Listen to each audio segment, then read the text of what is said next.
Hello everyone.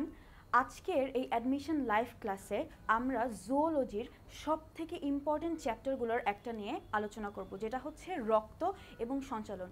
জুওলজিতে কিন্তু রক্ত এবং সঞ্চালন থেকে প্রতি বছর অ্যাডমিশন টেস্টে অনেকগুলো কোয়েশ্চেন থাকেই, এবং অবশ্যই এই চ্যাপ্টার থেকে বেশ কিছু কোয়েশ্চেন, যেমন 4টা থেকে 5টা কোয়েশ্চেন আসেই।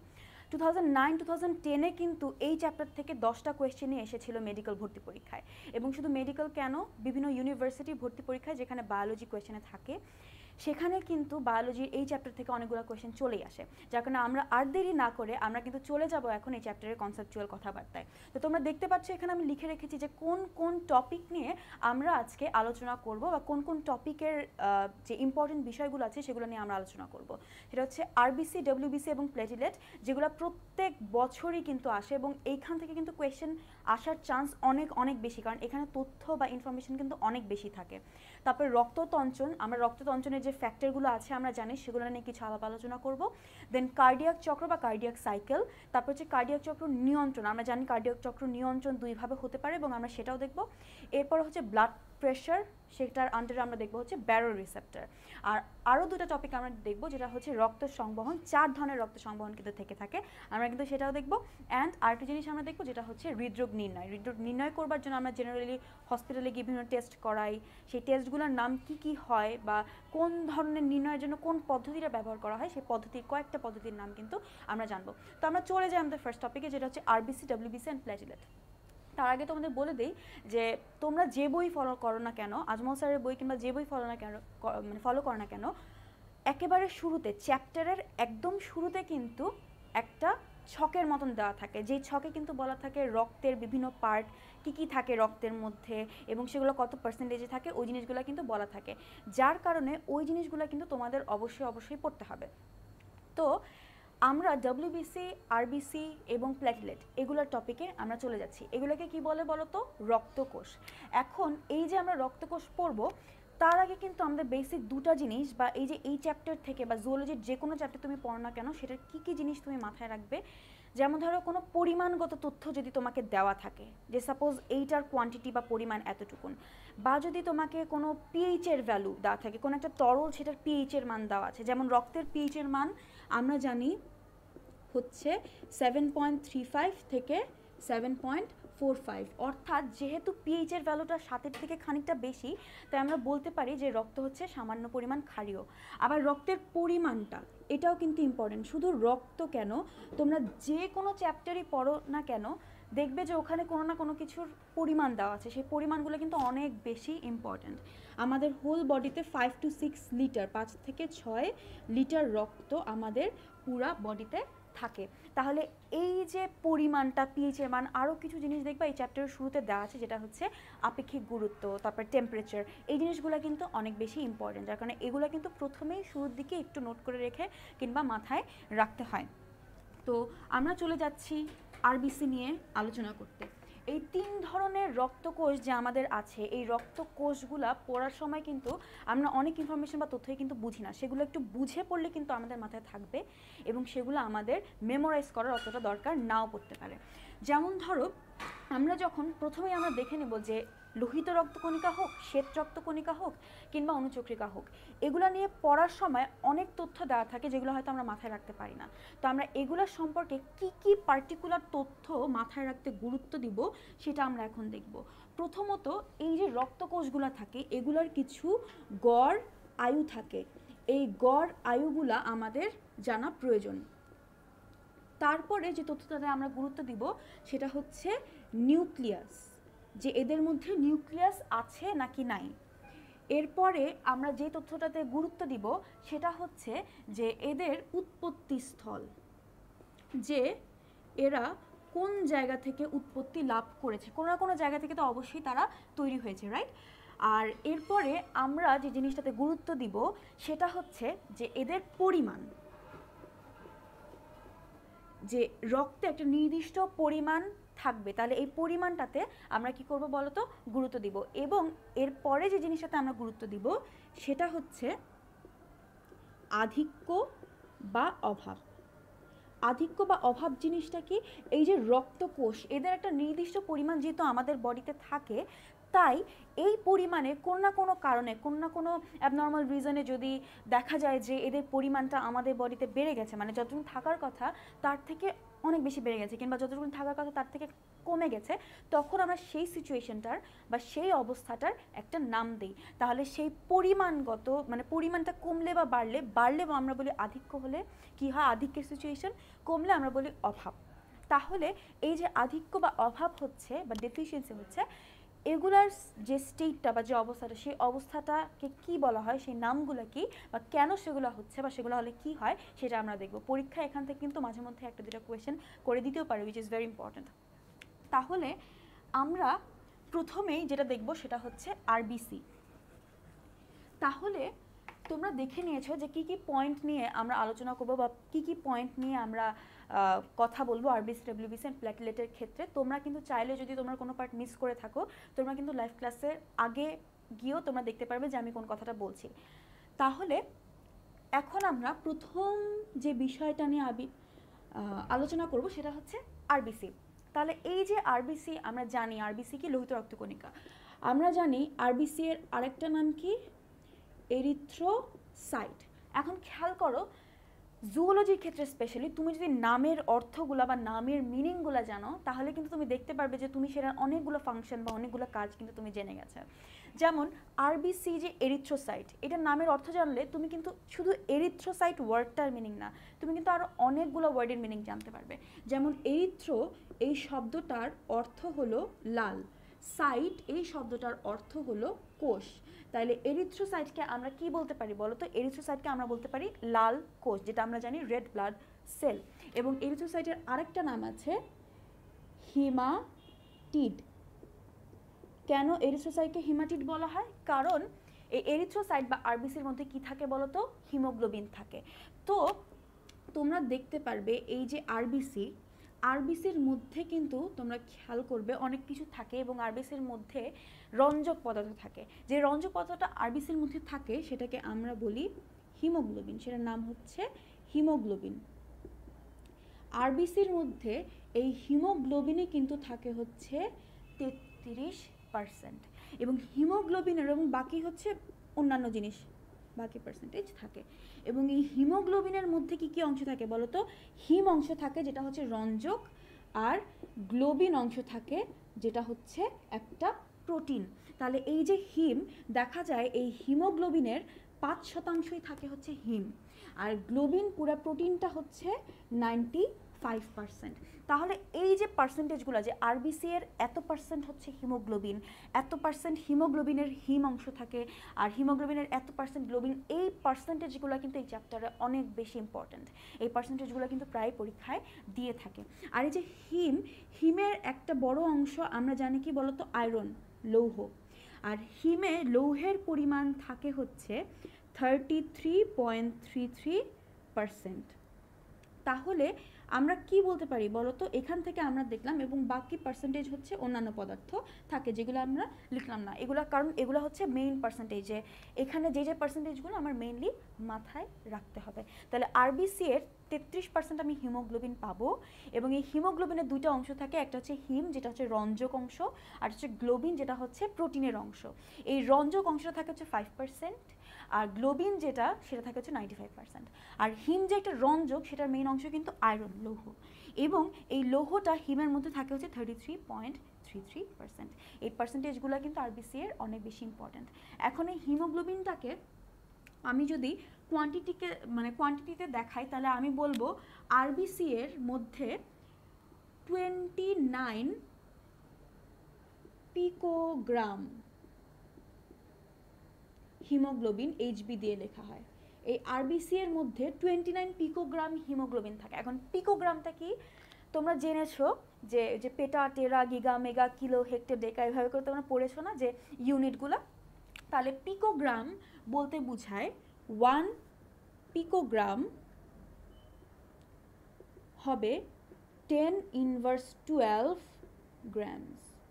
1 পিকোগ্রাম 10^12 গ্রামের সমান। দ্যাট মিনস 29 পিকোগ্রাম মানে হচ্ছে 29 × 10^12 গ্রাম। তাহলে আরবিসি এত পরিমাণ হিমোগ্লোবিন থাকে, আর পার্সেন্টেজের ক্ষেত্রে এটাকে আমরা বলবো 33%। পার্সেন্ট। তাহলে এই পার্সেন্টেজগুলো ইম্পর্টেন্ট, তাই আমরা এটাকে দেখে নিলাম। এখন আরবিসি এর প্রথম যে জিনিসটা আমরা দেখেছিলাম সেটা কি, গড় আয়ু, তাই না? এখন আরবিসি এর ক্ষেত্রে গড় আয়ু হচ্ছে 120 ডেজ বা 120 দিন, যেটাকে আমরা 4 মাসও বলতে পারি। তাহলে এই যে আমরা বলছি আরবিসি এর গড় আয়ু, এই গড় আয়ু জিনিসটা অ্যাকচুয়ালি কি? এই যে আমি, তুমি, আমরা সবাই একটা নির্দিষ্ট টাইমে জন্মগ্রহণ করেছি, তারপর একটা নির্দিষ্ট টাইমে আমরা সবাই মরেও যাব। তাহলে এই যে তোমার বা আমার বা ওভারঅল সমস্ত মানুষের কি একটা নির্দিষ্ট এইজের পরে তারা কি মৃত্যু মুখে চলে যায় না? একটা নির্দিষ্ট এইজের পরে আমরা জানি যে তারা মরার কাছাকাছি চলে এসেছে। তাহলে এই যে তোমার বা আমার বা আমাদের সমস্ত হিউম্যানের একটা আয়ু থাকে, তাই না, যে এতদিন পর্যন্ত আমরা অ্যাভারেজ গড়ে বেঁচে থাকতে পারি। তেমন এই যে রক্তের কোষগুলো থাকে বা আমাদের বডির যে কোনো কোষ বলো, এই কোষগুলোরও একটা আয়ু থাকে। সেটা কীরকম? এই যে ধরো আরবিসি, নতুন একটা আরবিসি তৈরি হলো, এই আরবিসিটা এখন কি করবে বলো তো? এই আরবিসিটা এখন তৈরি হওয়ার পরে আস্তে আস্তে আস্তে ম্যাচিওর হবে। যেমন তুমি আমি, আমরা জন্মগ্রহণ করার পরে তো এত বড় হইনি, তাই না? তুমি আমি, আমরা জন্মগ্রহণ করবার পরে কিন্তু আস্তে আস্তে আস্তে আস্তে বড় হচ্ছি। তেমন বিভিন্ন কোষও তৈরি হওয়ার পরে তারা আস্তে আস্তে আস্তে আস্তে বড় হয়, ম্যাচিওর হয়, এবং তারপর একটা নির্দিষ্ট সময় পর্যন্ত তারা কর্মক্ষম থাকে, অর্থাৎ তারা কাজ করে বা ফাংশন করে। সেই টাইমটার পরে তারা আর কাজ করতে পারে না বা ফাংশন করতে পারে না। তেমন আরবিসি এর গড়ায়ু আমরা দেখছি 120 দিন। দ্যাট মিন্স গড়ে আরবিসি প্লাস মাইনাস হতে পারে, দ্যাট মিন্স কম বেশি হতে পারে, তাতে কোনো সমস্যা নেই, কিন্তু গড়ে লোহিত রক্তকণিকা 120 দিন পর্যন্ত কর্মক্ষম থাকতে পারে বা বেঁচে থাকতে পারে বা কাজ করে। 120 দিন হয়ে গেলে সেই লোহিত রক্তকণিকাটা কী হবে বলো তো? নষ্ট হয়ে যাবে বা মরে যাবে। তাহলে এদের গড়ায়ু হচ্ছে 120 দিন। এরপরে আমরা খুবই ইম্পর্ট্যান্ট একটা টপিক দেখব, যেটা হচ্ছে নিউক্লিয়াস। নিউক্লিয়াস আছে নাকি নাই?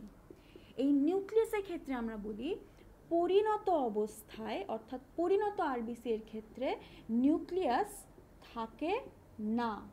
অ্যান্ড যখন তারা অপরিণত অবস্থায় বা বাচ্চা অবস্থায় আমরা বলতে পারি তাদের বডিতে নিউক্লিয়াস থাকে বা তাদের মধ্যে নিউক্লিয়াস থাকে। এখন এই জিনিসটা কেন হয়? এই যে আরবিসি বা লোহিত রক্তকণিকা, এই যে লোহিত রক্তকণিকা থাকে, এটা কিন্তু তৈরি হয় কোথায় বলো তো? এটা কিন্তু মেইনলি তৈরি হয় হচ্ছে অস্থিমজ্জায়। ধরো লোহিত রক্তকণিকা তৈরি হলো লাল অস্থিমজ্জা থেকে। এখন অস্থিমজ্জায় লোহিত রক্তকণিকা প্রথম যখন তৈরি হবে তখন কিন্তু তার আকৃতিটা বা সাইজটা একটু বড় থাকে এবং তার মধ্যে কিন্তু একটা বড় নিউক্লিয়াস থাকবে। তো ধরো এটা হচ্ছে একটা বাচ্চা লোহিত রক্তকণিকা, মানে কেবল তৈরি হলো সেরকম একটা লোহিত রক্তকণিকা, আর এটা হচ্ছে সেই আরবিসিটার নিউক্লিয়াস। এটা কিন্তু অপরিণত অবস্থায় আছে। অপরিণত অবস্থায় এই আরবিসি এর মধ্যে নিউক্লিয়াসটা থাকে। যত দিন যেতে থাকে এই আরবিসির মধ্যে এই নিউক্লিয়াসটা প্রেজেন্ট থাকে, এবং প্রথমেই কিন্তু এই আরবিসির মধ্যে কি থাকে না বলো তো? কোনো হিমোগ্লোবিন থাকে না। কিছুদিন পরে দেখা যায় যে এই আরবিসি এর মধ্যে কিছু হিমোগ্লোবিন চলে আসে। হিমোগ্লোবিনটা যখন, এটা হচ্ছে হিমোগ্লোবিন, যখন কিছুদিন পরে ধরো তৃতীয় বা চতুর্থ দিন এরকম টাইমে, ডে 3-তে, যখন আরবিসি এর মধ্যে এরকম একটু হিমোগ্লোবিন চলে আসবে, তখন হিমোগ্লোবিনটা দেখবে যে নিউক্লিয়াসটা থাকার কারণে এই হিমোগ্লোবিনটা থাকার জায়গা পাচ্ছে না। তখন এই কোষটা কি করবে? তখন এই কোষটা এই নিউক্লিয়াসটাকে সরিয়ে ফেলবে, অর্থাৎ আস্তে আস্তে এই নিউক্লিয়াসটা আরবিসি থেকে সরে যাবে বা নষ্ট হয়ে যাবে, বা আমরা বলতে পারি অদৃশ্য হয়ে যাবে। এবং অদৃশ্য হয়ে যাওয়ার কারণে এটা সাইজটা একটু ছোট হয়ে যায়, এবং তারপরে কিছুদিন পর দেখা যাবে যে এই পুরা হিমোগ্লোবিন অংশটাই পুরা অনেকটুকু জায়গা জুড়ে আছে। তাহলে এই জিনিসটা হচ্ছে পরিণত আরবিসি বা পরিণত লোহিত রক্ত কণিকা। আর এই যে পরিণত আরবিসি বা পরিণত লোহিত রক্ত কণিকা, এটা পরিণত হয় কিন্তু মোটামুটি ধরো 5 থেকে 7 দিনের মধ্যে। ডে 5 থেকে ডে 7, মানে জন্ম হওয়ার পরে, তৈরি হওয়ার পরে 5 থেকে 7 দিনের মধ্যে বা 1 উইকের মধ্যে আমরা বলতে পারি আরবিসিটা পরিণত হয়ে যায়, এবং পরিণত আরবিসিতে হিমোগ্লোবিন থাকে। তাহলে এই আরবিসি যখন যখন অস্থিমজ্জা থেকে তৈরি হলো, তারপরে আস্তে আস্তে আস্তে আস্তে সে যখন ম্যাচিওর হচ্ছে, এটা হচ্ছে অপরিণত এখনো, ওকে, অপরিণত আরবিসি। তাহলে এটা যখন আস্তে আস্তে আস্তে আস্তে ম্যাচিওর হচ্ছে বা আস্তে আস্তে আস্তে আস্তে পরিণত হচ্ছে, তখন দেখা যায় যে প্রথম দিকে হিমোগ্লোবিন থাকে না, বড় একটা নিউক্লিয়াস এর মধ্যে থাকে। পরে যখন মাঝপথে গিয়ে হিমোগ্লোবিনটা আরবিসির মধ্যে জমা হতে থাকে, তখন কোষটা দেখে যে নিউক্লিয়াসে থাকার কারণে হিমোগ্লোবিনটা থাকার বা জমা হওয়ার জায়গা পাচ্ছে না, কারণ আরবিসির কাজ কি বলতো, সে অক্সিজেন কার্বন ডাই অক্সাইড অবশ্যই আদান প্রদান করবে, তাহলে oxygen carbon die oxide carry করবার জন্য তার হিমোগ্লোবিনটা মাস্ট থাকা লাগবে, তার তো এখানে নিউক্লিয়াসটা দরকার হচ্ছে না। এই জন্য কোষ কী করবে, যেহেতু এটা দরকার নাই আর, তাই এই নিউক্লিয়াসটাকে কী করবে, সে নষ্ট করে ফেলবে বা নিউক্লিয়াসটা অদৃশ্য হয়ে যায়, বাইরে চলে যায়, এবং হিমোগ্লোবিনটা বেশ খানিকটা জায়গা জুড়ে আরবিসি থাকে, এবং এটাই হচ্ছে একটা পরিণত আরবিসি। আর এই যে পুরা প্রসেসটা, যে পুরা প্রসেসে বা যে পুরা প্রক্রিয়াটাতে আমরা দেখছি যে আরবিসি কি হচ্ছে বলো তো, আস্তে আস্তে আস্তে আস্তে ম্যাচিওর হচ্ছে। এই প্রক্রিয়াটার একটা নাম আছে, এই প্রক্রিয়াটার নাম হচ্ছে এরিথ্রোপোয়েসিস। এরিথ্রোপোয়েসিস। তাহলে এরিথ্রোপোয়েসিস কাকে বলে? এরিথ্রোপোয়েসিস হচ্ছে যে প্রক্রিয়ায় আরবিসি বা লোহিত রক্তকণিকা ম্যাচিওর হয় বা পরিণত হয়, বা লোহিত রক্তকণিকা পরিণত হওয়ার বা তৈরি হওয়ার প্রক্রিয়াটাকে আমরা বলি হচ্ছে এরিথ্রোপোয়েসিস। তাহলে এই এরিথ্রোপোয়েসিসের মাধ্যমে কি হয় বলতো, আরবিসি আস্তে আস্তে ম্যাচিওর হয়ে যাচ্ছে। তাহলে এটা আমরা দেখলাম যে কেন অপরিণত আরবিসিতে লোহিত রক্তকণিকা থাকে না এবং পরিণত থাকে, এবং পরিণত আরবিসিতে লোহিত রক্তকণিকা থাকে না। তাহলে এটা হচ্ছে আমাদের এরিথ্রোপোয়েসিসের কাহিনী। আমরা দেখলাম নিউক্লিয়াসের পার্টটা। এখন আমরা যেটা দেখব সেটা হচ্ছে রক্তে পরিমাণ। রক্তে পরিমাণ মানে কি, যে রক্তে কতটুকুন পরিমাণ আরবিসি আমার আছে, এবং এই রক্তে পরিমাণটা যখন আমরা ক্যালকুলেট করি তখন আমরা কি করি বলতো, এই রক্তে পরিমাণটা ক্যালকুলেট করবার সময় রিসার্চাররা কী করে, খুবই অল্প পরিমাণ রক্ত নেয়। যত অল্প পরিমাণ রক্ত নেওয়া হবে তত প্রেসাইসলি বা অ্যাকিউরেটলি আমরা সংখ্যাটাকে কী করতে পারবো, ক্যালকুলেট করতে পারবো, কারণ এই কোষগুলো অনেক ছোট আকৃতির হয়।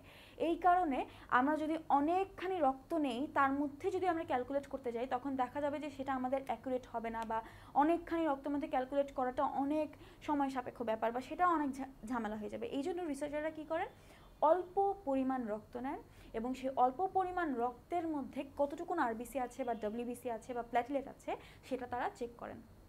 তাহলে কতটুকুন রক্ত নিব, এইখানে রক্তের পরিমাণটা রিসার্চাররা ক্যালকুলেট করেন মিলিমিটার কিউব হিসেবে।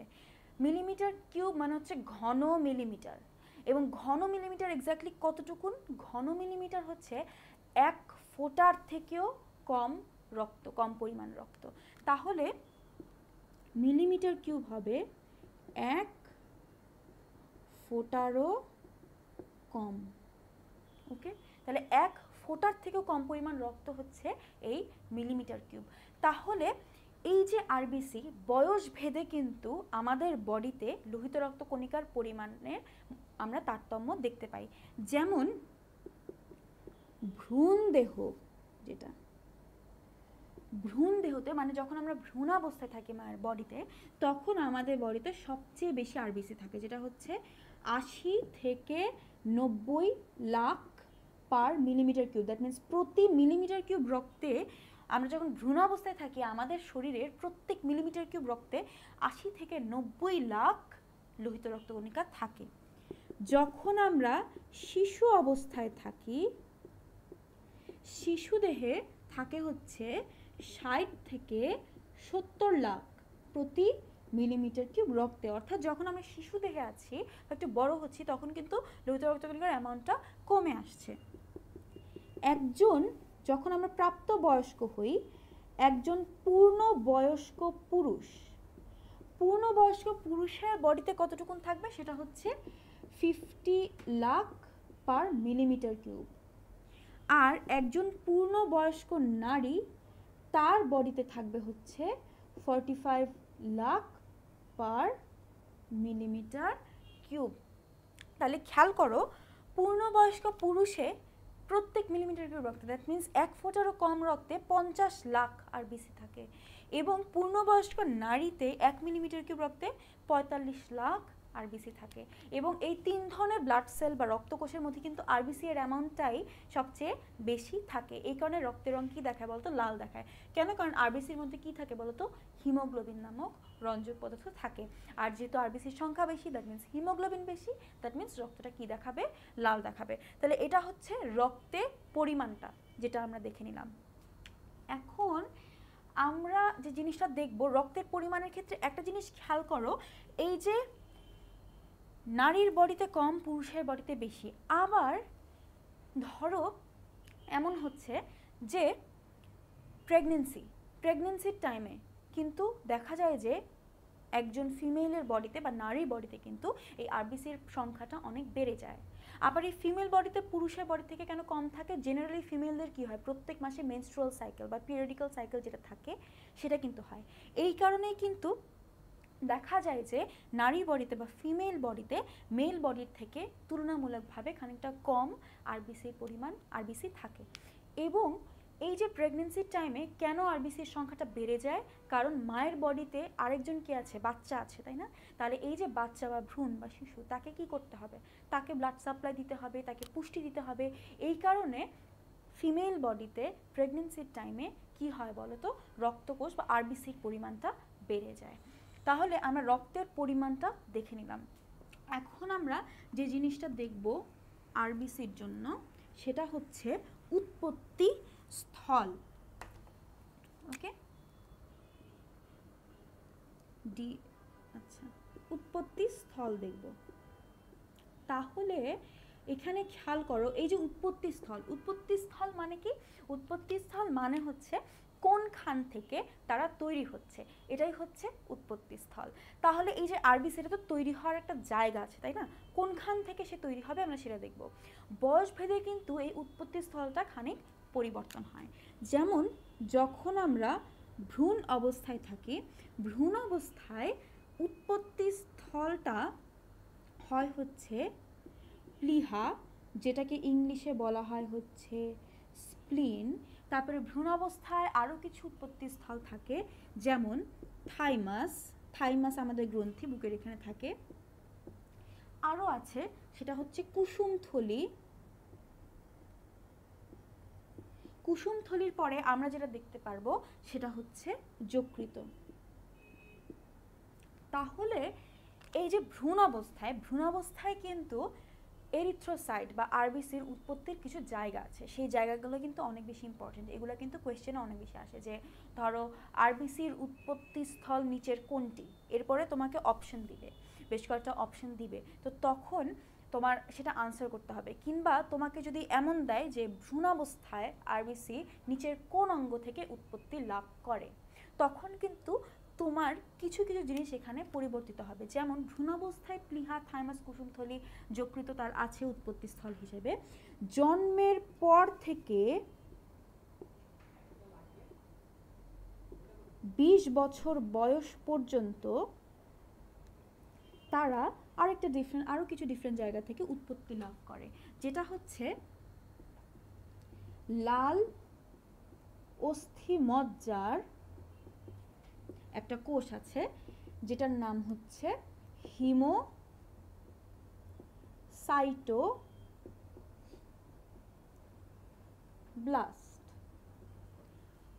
তাহলে এই যে খেয়াল করো, যখন ভ্রূণ অবস্থায় একটা বাচ্চা আছে, তার কিন্তু ভ্রূণাবস্থায় বডির প্লিহা, থাইমাস, কুসুমথলি, যকৃত, এইখান থেকে তার কি হচ্ছে বলতো? আরবিসিটা তৈরি হচ্ছে। ওকে, আরবিসি সে পাচ্ছে। আর জন্মের পর থেকে 20 বছর বয়স পর্যন্ত তার কিন্তু আরবিসি তৈরি হয় লাল অস্থিমজ্জার হিমোসাইটোব্লাস্ট থেকে। হিমোসাইটোব্লাস্ট জিনিসটা কি? হিমোসাইটোব্লাস্টটা হচ্ছে এক ধরনের স্টেম সেল। স্টেম সেলটা কি আবার? স্টেম সেল হচ্ছে এক ধরনের কোষ যেটা অস্থিমজ্জায় থাকে। এই স্টেম সেল কি করে? এই স্টেম সেল থেকে তুমি চাইলে তোমার বডির যে কোনো রক্তকোষ তৈরি করতে পারো। যেমন এই স্টেম সেল থেকে আমি চাইলে আরবিসি তৈরি করতে পারি, এই স্টেম সেল থেকে ডব্লিউবিসি তৈরি করতে পারি, স্টেম সেল থেকে প্ল্যাটলেট তৈরি করতে পারি। এই জন্যই একে বলা হয়েছে স্টেম সেল, রাইট? এটা স্টেম বা গোড়া, এইখান থেকেই সব কিছু তৈরি হচ্ছে, এই জন্যই এটা হচ্ছে স্টেম সেল। আর হিমোসাইটোব্লাস্ট হচ্ছে সেই স্টেম সেল, এটার থেকে কিন্তু আমি চাইলে আরবিসিও তৈরি করতে পারি, ডব্লিউবিসিও তৈরি করতে পারি, আবার আমি প্ল্যাটিলেট বা অনুচক্রিকাও চাইলে তৈরি করতে পারি। তাহলে জন্মের পর থেকে 20 বছর বয়স পর্যন্ত সে এখান থেকে আরবিসিটা পাচ্ছে, এবং বাকি সময় অর্থাৎ 20 বছর বয়সের পর সে কোনখান থেকে পাবে? 20 বছর বয়সের পর তার এগুলো তৈরি হয় হচ্ছে বিভিন্ন অস্থির মাথা থেকে, যে লম্বা অস্থি প্লাস ফ্ল্যাট বোন, ফ্ল্যাট অস্থি যেগুলো, সেগুলো কোনগুলো বলবো? লম্বা অস্থি প্লাস ফ্ল্যাট অস্থির মাথা। ওকে, এই জিনিসটা কি? লম্বা অস্থি কি আর ফ্ল্যাট অস্থি কি? লম্বা অস্থি কি? আমাদের বডির বেশ কিছু লম্বা লম্বা হাড় থাকে না, যেমন যে হিউমেরাস, তারপর আমাদের পায়ের যে হাড় ফিমার, এগুলো কি লম্বা লম্বা হাড় আমাদের বডির। এই হাড়গুলার মাথাটা দেখবে একটু ফোলানো থাকে, এই মাথার অংশ থেকে কিন্তু এই এটা তৈরি হয়, আরবিসি তৈরি হয়, কারণ এই মাথার অংশে কিন্তু রেড বোন ম্যারো বা লাল অস্থি মজ্জাটা কিন্তু থাকে। আর ফ্ল্যাট অস্থি কোনগুলা? ফ্ল্যাট অস্থি আমরা বলতে পারি হচ্ছে তোমার আমাদের যে শ্রোণী চক্র বা হিপ বোন যেগুলোকে আমরা বলি সেটা, তারপরে আমাদের বুকের এই মাঝখানের অংশে থাকে হচ্ছে স্টারনাম, যেটাকে আমরা ব্রেস্ট বোন বলে থাকি। তারপরে আমাদের এই যে বুকের খাঁচা থাকে বা রিব কেজ বা বাংলায় যেটাকে বলা হয় বক্ষ অস্থিচক্র, এই বক্ষ অস্থিচক্রের অস্থিগুলোকে বলা হয় পরশুকা বা রিব। এই পরশুকা থেকেও কিন্তু আমরা কি পেয়ে থাকি বলো তো? আরবিসি পেয়ে থাকি। আরও কিছু অস্থি আছে আমাদের, যে মেরুদণ্ডের অস্থি যেগুলোকে বলা হয় কোষেরুকা, সেগুলো কিন্তু ফ্ল্যাট বোন। আবার আমাদের মাথায় যে স্কাল, এই স্কালের যে অস্থিগুলো, কর্টির যে অস্থিগুলো আছে, সেই অস্থিগুলোও কিন্তু ফ্ল্যাট অস্থি। তাহলে এইসব ফ্ল্যাট অস্থি আর লম্বা অস্থির মাথা থেকে আমরা জীবনের বাকি সময় কি পেয়ে থাকি বলো তো? আরবিসি পেয়ে থাকি। তো তুমি চিন্তা করো, এখন তোমাকে একটা অবজেক্টিভ দেওয়া হলো, যেটা আসে, যে কোয়েশ্চেন, এরকম কোয়েশ্চেন আসতে পারে, যেটা হচ্ছে যে ধরো ভ্রূণাবস্থায় নিম্নের কোন অঙ্গ থেকে আরবিসি বা লোহিত রক্তকণিকা উৎপন্ন হয়? তো সেখানে দেওয়া আছে লাল অস্থিমজ্জা, সেখানে দেওয়া আছে কুসুমথলি, সেখানে দেওয়া আছে অন্যান্য অনেক কিছু, অন্যান্য বিভিন্ন ধরনের অপশন দেওয়া আছে। কিংবা ধরো তোমাকে বলা হয়েছে যে 20 বছরের পরে কোনখান থেকে, দেহের কোন অংশ থেকে আরবিসি তৈরি হচ্ছে, তো তখন সেখানে ধরো লাল অস্থিমজ্জা দিল, ফিমার দিল, তারপরে তোমাকে ধরো দিল প্লীহা আর কুসুমথলি। তাহলে এখানে খেয়াল করো, বাকি সময় অর্থাৎ 20 বছর বয়সের পরে কিন্তু আমার লম্বা অস্থি, ফ্ল্যাট অস্থি, এগুলোর মাথা থেকে কিন্তু আমার তৈরি হচ্ছে এই আরবিসিটা, তাই না? সেখান থেকে আমি পাচ্ছি। তাহলে আমার আনসার কি হবে? কারেক্ট আনসার হবে হচ্ছে ফিমার, তাই না? আর এই যে লাল অস্থি মজ্জা, এটা কিন্তু 20 বছর বয়স পর্যন্ত হচ্ছে আমি মোটামুটি পাচ্ছি। আর কুসুমথলি, এটা কিন্তু ভ্রূণের পরে যখন শিশু ভূমিষ্ঠ হচ্ছে তখন কিন্তু কুসুমথলি থাকছে না, তাই না? তাহলে কুসুমথলি এখানে আমার কনসিডারেশন আসবে না। প্লীহাও এই ক্ষেত্রে আমরা না বলতে পারি। তাহলে অপশনগুলো আমার ভালো মতন দেখতে হবে, এবং এই যে বয়স ভেদে আমার আরবিসি বিভিন্ন জায়গা থেকে তৈরি করছে, এটাও কিন্তু আমার দেখতে হবে। তাহলে আমরা উৎপত্তি স্থলটাও ভালো মতন করে দেখে নিয়েছি। এখন আমরা যে পয়েন্টটা দেখব আরবিসি এর ক্ষেত্রে, সেটা হচ্ছে যে আরবিসি এর আধিক্য, যখন এই যে বলা হলো যে আমাদের বডিতে একটা নির্দিষ্ট পরিমাণে আরবিসি থাকবে, তাই না? যে মানে পার মিলিমিটার কিউব রক্তে একটা নির্দিষ্ট পরিমাণে আরবিসি আমাদের বডিতে থাকে। তাহলে এর থেকে যদি কম হয় বা এর থেকে যদি বেশি হয়, সেই অবস্থাটাকে তাহলে আমরা কি বলবো? এবার সেই অবস্থা হলে কি হবে সেটা আমরা দেখব। যখন আমার বডিতে কি থাকে, অ্যাভারেজে 50 লাখ পার মিলিমিটার কিউব, এর থেকে যদি একজন পূর্ণবয়স্ক মানুষের বডিতে 25% আরবিসির পরিমাণ কমে যায়, 50 লাখের থেকে 25% কমে গেলে আমরা সেটাকে বলি অ্যানিমিয়া। আমরা সেটাকে বলি অ্যানিমিয়া। এখন এই যে অ্যানিমিয়া আমরা দেখতে পাচ্ছি, অ্যান মানে হচ্ছে না, যেটা বলতে আমরা অভাব বুঝাই। ইমিয়া আসছে হচ্ছে হিমিয়া থেকে, যেটা আসছে কোথা থেকে বলতো? হিমোগ্লোবিন থেকে। তাহলে হিমোগ্লোবিন যুক্ত কোষের সংখ্যা যখন আমাদের বডিতে কমে যাবে তখন আমরা সেটাকে বলছি কি অ্যানিমিয়া। হিমোগ্লোবিনযুক্ত কোষ কোনটা? আরবিসি। তাহলে আরবিসির পরিমাণটা আমাদের বডিতে কমে গেলে, যতটুকু থাকার কথা ততটুকু কমে গেলে সেটাকে আমরা বলবো অ্যানিমিয়া। এবং ওই অবস্থাটাকে বলা হবে লো আরবিসি কাউন্ট। লো আরবিসি কাউন্ট মানে কি? আরবিসি কাউন্ট করে যতটুকু থাকার কথা সেটা নাই, তার থেকে কম আছে, তাই আমরা স্টেটটাকে বলছি লো আরবিসি কাউন্ট। আর যখন এটা হচ্ছে যখন আমার আরবিসির অভাব হচ্ছে তখন কমে যাচ্ছে। আর যদি এমন হয় যে আধিক্য হচ্ছে, অর্থাৎ আমার আরবিসি এর পরিমাণটা বেড়ে যাচ্ছে, তখন কি হবে? অভাব হলে অ্যানিমিয়া এবং আধিক্য হলে মানে যদি বেড়ে যায় আরবিসি এর পরিমাণটা, যেমন ধরো 50 লাখ থাকার কথা পার মিলিমিটার কিউবে, সেটা বেড়ে গিয়ে হয়ে গেল 65 লাখ, তখন সেই স্টেটটাকে বলা হয় পলিসাইথেমিয়া। পলি মানে হচ্ছে অনেক, সাইট মানে হচ্ছে কোষ, আর হিমিয়া আসছে হচ্ছে হিমোগ্লোবিন থেকে। তাহলে পলিসাইথেমিয়া মানে কি? হিমোগ্লোবিনযুক্ত কোষের পরিমাণটা যখন অনেক বেড়ে যায় তখন সেটাকে বলা হয় হচ্ছে পলিসাইথেমিয়া। এখন তোমরা হয়তো অনেকে জিজ্ঞেস করবে যে আপু পলিসাইথেমিয়া হলে কি হচ্ছে? আরবিসি এর পরিমাণটা বা লোহিত রক্তকণিকার পরিমাণটা বেড়ে যাচ্ছে। তাহলে এই যে পলিসাইথেমিয়া হলে আমার লোহিত রক্তকণিকার পরিমাণটা বেড়ে যাচ্ছে, তাতে আমার খারাপ কি হলো, তাই না? তাতে খারাপ জিনিসটা কি হলো? পলিসাইথেমিয়া হলে লোহিত রক্তকণিকার পরিমাণটা বেড়ে যাওয়া মানে অস্থিমজ্জা একটা নির্দিষ্ট অ্যামাউন্ট অফ লোহিত রক্তকণিকা তৈরি করে, তার থেকে অস্থিমজ্জা কি করছে বলতো? আরও বেশি, অ্যাবনর্মালি বেশি লোহিত রক্তকণিকা তৈরি করছে। লোহিত রক্তকণিকার সাইজটা বড়, তাই অনেক বেশি লোহিত রক্তকণিকা হলে, যখন ধরো এটা হচ্ছে একটা রক্তনালী, এই রক্তনালীর মধ্যে দিয়ে যখন রক্ত কোষগুলো ধরে যে লোহিত রক্তকণিকা পাস করছে, অন্যান্য কোষ পাস করছে, ছোটো ছোটো অনেক কোষ পাস করছে, যদি লোহিত রক্তকণিকার পরিমাণটা বেড়ে যায় তখন দেখা যাবে কি রক্তটা অনেক বেশি ঘন হয়ে গেছে। এবং আরও বেশি দেখা যাবে কি যে এই যে রক্তের মধ্যে, রক্তনালীর মধ্যে, ধমনী শিরার বিভিন্ন জায়গায় এই লোহিত রক্তকণিকাটা গিয়ে জমাট বেঁধে যাবে, এবং জমাট বাঁধলে তখন রক্ত পাস করতে পারবে না ঠিক মতন। এবং রক্ত যদি ঠিক মতন পাস করতে না পারে তখন কি হবে বলো তো? রক্তর এই যে লোহিত রক্তকণিকাগুলা, সেগুলো কিন্তু আমার বডির বিভিন্ন অর্গানে গিয়ে পর্যাপ্ত পরিমাণ অক্সিজেন সরবরাহ করতে পারবে না, যার কারণে heart attack, heart failure, stroke এগুলো কিন্তু হতে পারে। প্লাস আমাদের বডিতে যেহেতু লোহিত রক্তকণিকা অনেক বেশি, দেখা যাবে যে কোনো সময় যদি তোমার কেটে যায় কোনো জায়গায়, তখন ব্লিডিং বা রক্তক্ষরণটা কিন্তু অনেক বেশি হবে। তাহলে এই জন্য পলিসাইথেমিয়া আমাদের জন্য ডেঞ্জারাস। তাহলে আমরা মোটামুটি আরবিসির সম্পর্কে যে যে ইনফরমেশন আমার প্রয়োজন বা দরকার আমরা সেটা দেখে নিলাম, এবং সেগুলোর রিজনও আমরা জানলাম। আরবিসির ক্ষেত্রে লাস্ট একটা ইনফরমেশন আছে যেটা তোমাদের জন্য ইম্পর্ট্যান্ট, সেটা হচ্ছে আরবিসি থেকে কিন্তু অনেক সময় রবিন হুড অণু বলা হয়। আরবিসিকে না, আরবিসির যে হিমোগ্লোবিন থাকে সেই হিমোগ্লোবিনটাকে কিন্তু অনেক সময় রবিন হুড অণু বলা হয়ে থাকে। কেন হিমোগ্লোবিনকে রবিন হুড অণু বলা হয়ে থাকে? তার কারণ হচ্ছে, তোমরা রবিন হুডের স্টোরিটা নিশ্চয় সবাই জানো।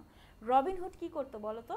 রবিন হুড রিচ, অর্থাৎ ধনী মানুষদের কাছ থেকে টাকা নিয়ে তারা কাদেরকে দিত? পুয়ার যারা, অর্থাৎ গরিব যারা, তাদের কাছে কিন্তু রবিন হুড টাকা দিত। হিমোগ্লোবিন কিন্তু সেম কাজটা করে, সেটা হচ্ছে ফুসফুস যে হচ্ছে অক্সিজেন রিচ, অর্থাৎ যার কাছে অক্সিজেন বেশি থাকে, তার কাছ থেকে অক্সিজেন নিয়ে হিমোগ্লোবিন কাদেরকে সাপ্লাই দেয়? বিভিন্ন কোষকে সাপ্লাই দেয়, যে কোষগুলার কি নাই বলো তো অক্সিজেন কম। তাহলে রবিন হুড বলা হচ্ছে এই কারণে, ধরো এটা হচ্ছে ফুসফুস, ফুসফুস থেকে হিমোগ্লোবিন কি করে? অক্সিজেন নেয়, এটা হচ্ছে অক্সিজেন রিচ, অর্থাৎ অক্সিজেন তার মধ্যে বেশি আছে। অক্সিজেন নিয়ে কাদের কাছে অক্সিজেনটা সাপ্লাই দেয়? বিভিন্ন সেল বা অর্গানের বিভিন্ন কোষকে সাপ্লাই দেয়, যারা হচ্ছে অক্সিজেন পোর, অর্থাৎ যাদের অক্সিজেন প্রয়োজন বা যাদের অক্সিজেন দরকার। এই কারণেই হিমোগ্লোবিনকে বলা হয় রবিন হুড অণু। তাহলে এগুলো হচ্ছে মোটামুটি আরবিসি এর যত ইম্পর্টেন্ট তথ্য আছে সেটা। এবং আরেকটা ছোট্ট তথ্য যেটা ইম্পর্টেন্ট, সেটা হচ্ছে আরবিসি এর মধ্যে হিম ও গ্লোবিনের অনুপাত। আরবিসি এর মধ্যে হিম ও গ্লোবিনের অনুপাত হচ্ছে 1:25। আমরা দেখেছিলাম হিম অল্প থাকে, গ্লোবিন বেশি থাকে, তাই হিম এবং গ্লোবিনের অনুপাত হচ্ছে 1:25। তাহলে আরবিসির ক্ষেত্রে এসব তথ্য আমরা জেনে নিলাম, এবং আরবিসির যে ইম্পর্টেন্ট কাজ, ইম্পর্টেন্ট কথাবার্তা বা তথ্য আমাদের জানা দরকার ছিল, সেগুলো আমরা জেনে নিয়েছি। তাহলে আরবিসি সংক্রান্ত আলোচনা আমরা এইখানেই শেষ করছি। আমরা এখন যেটা নিয়ে আলোচনা করব সেটা হচ্ছে ডব্লিউবিসি বা হোয়াইট ব্লাড সেল বা শ্বেত রক্তকণিকা। এখন শ্বেত রক্তকণিকা নিয়ে যখন আমরা আলোচনা করব তখন আমরা কি করব বা কি দেখব? শ্বেত রক্তকণিকা, এটার নাম হচ্ছে লিউকোসাইট। ওকে, লিউকো মানে কি? লিউকো মানে হচ্ছে বর্ণহীন। কেন বর্ণহীন? আরবিসির মধ্যে যেমন একটা রঞ্জক ছিল যেটা হচ্ছে হিমোগ্লোবিন, ডব্লিউবিসির মধ্যে কোনো রঞ্জক থাকে না, যার কারণে ডব্লিউবিসিকে আমরা বলি কি বর্ণহীন। এখন ডব্লিউবিসির গড়ায়ু যেটা, ডব্লিউবিসির গড়ায়ুর ক্ষেত্রে এটা কিন্তু আমরা বিভিন্ন বলবো। বিভিন্ন কেন বলবো? কারণ হচ্ছে ডব্লিউবিসি বিভিন্ন ধরনের হয়। আমরা বিভিন্ন ধরনের হোয়াইট ব্লাড সেল বা শ্বেত রক্তকণিকা দেখতে পাই। এক এক ধরনের শ্বেত রক্তকণিকার গড়ায়ু এক এক রকম হয়ে থাকে। এই জন্য আমরা এদের গড়ায়ু পার্টিকুলারলি মেজার করে দেই না, তবে বিভিন্ন কিছু কিছু জায়গায় বলা আছে গড়ায়ু 13 থেকে 20 দিন পর্যন্ত হতে পারে। এরপরে আমরা দেখব নিউক্লিয়াস। ডব্লিউবিসির মধ্যে নিউক্লিয়াস থাকে, এবং এটা একমাত্র রক্তকোষ যেটার মধ্যে আমার নিউক্লিয়াস প্রেজেন্ট থাকে। বিভিন্ন আকৃতির নিউক্লিয়াস এদের মধ্যে থেকে থাকে। এবং এরপরে আমরা যেটা দেখব সেটা হচ্ছে তার পরিমাণ বা রক্তে এটা কোন অ্যামাউন্টে থাকে। 3 ধরনের রক্তকোষের মধ্যে ডব্লিউবিসির পরিমাণটা রক্তে সবচেয়ে কম থাকে। এটা হচ্ছে 5 থেকে 8,000, 5 to 8,000, ঠিক আছে, পার মিলিমিটার কিউব। তাহলে আমি বলতে পারি 5 থেকে 8,000 পার মিলিমিটার কিউব। দ্যাট মিন্স এই যে ডব্লিউবিসি, এই হোয়াইট ব্লাড সেল বা শ্বেত রক্তকণিকা কিন্তু পরিমাণে অনেক কম থাকে রক্তের মধ্যে, 5 থেকে 8,000 পার মিলিমিটার কিউব আমরা দেখে থাকি। এখন এই যে আমরা দেখলাম যে এরা 5 থেকে 8,000 পরিমাণে থাকে, তার মানে এরা অবশ্যই কি আরবিসির তুলনায় অনেক কম আছে। তাহলে আমরা দেখতে পাই যে এখানে কিছু অনুপাত যেটা ইম্পর্ট্যান্ট আমাদের জন্য। আরবিসি অনেক বেশি থাকে, ডব্লিউবিসি কি থাকে বলতো? কম থাকে। এবং আরবিসি এবং ডব্লিউবিসির অনুপাতটা তাই 700:1, অর্থাৎ মানে রক্তের মধ্যে যে পরিমাণ ডব্লিউবিসি তোমার থাকবে, হোয়াইট ব্লাড সেল থাকবে, তার 700 গুণ আরবিসি তুমি রক্তের মধ্যে পাবে। তাহলে এটা আমরা অনুপাতটা দেখে নিলাম। এখন আরেকটা ইম্পর্টেন্ট জিনিস যেটা, সেটা হচ্ছে উৎপত্তি স্থল। আমরা যখন উৎপত্তি স্থলটা আলোচনা করব, সেটা আলোচনা করবার সময় আমাদের কিন্তু ডব্লিউবিসির বিভিন্ন ক্যাটাগরি নিয়ে আগে আলোচনা করতে হবে। কি কি ক্যাটাগরি? বিভিন্ন ধরনের হোয়াইট ব্লাড সেল বা ডব্লিউবিসি হতে পারে, যেমন অদানাদার ডব্লিউবিসি হতে পারে, আবার দানাদার ডব্লিউবিসি হতে পারে, অর্থাৎ যার মধ্যে খানিক দানা থাকবে। তো অদানাদার কিছু ডব্লিউবিসি থাকে, দানাদার কিছু ডব্লিউবিসি থাকে। এখন আমি অনেক সময় গুলিয়ে ফেলতাম যে হয়তো মানে কোনটা অদানাদার কোনটা দানাদার আমি বুঝতে পারতাম না। তো আমি কি করলাম, আমি একটা রাইম বানালাম। আমার খুব পছন্দের একটা খাবার যেটা হচ্ছে ফালুদা। এটা দিয়ে আমি কিভাবে মনে রাখতাম? এই যে ফালুদার ফা, এটা দিয়ে বুঝবা ফিল, আর দাতে হচ্ছে দানাদার। দ্যাট মিন্স যে যে শ্বেত রক্তকণিকার নামের শেষে ফিল থাকবে তারা হবে হচ্ছে দানাদার। এবং কোন কোন শ্বেত রক্তকণিকা আমরা পাই?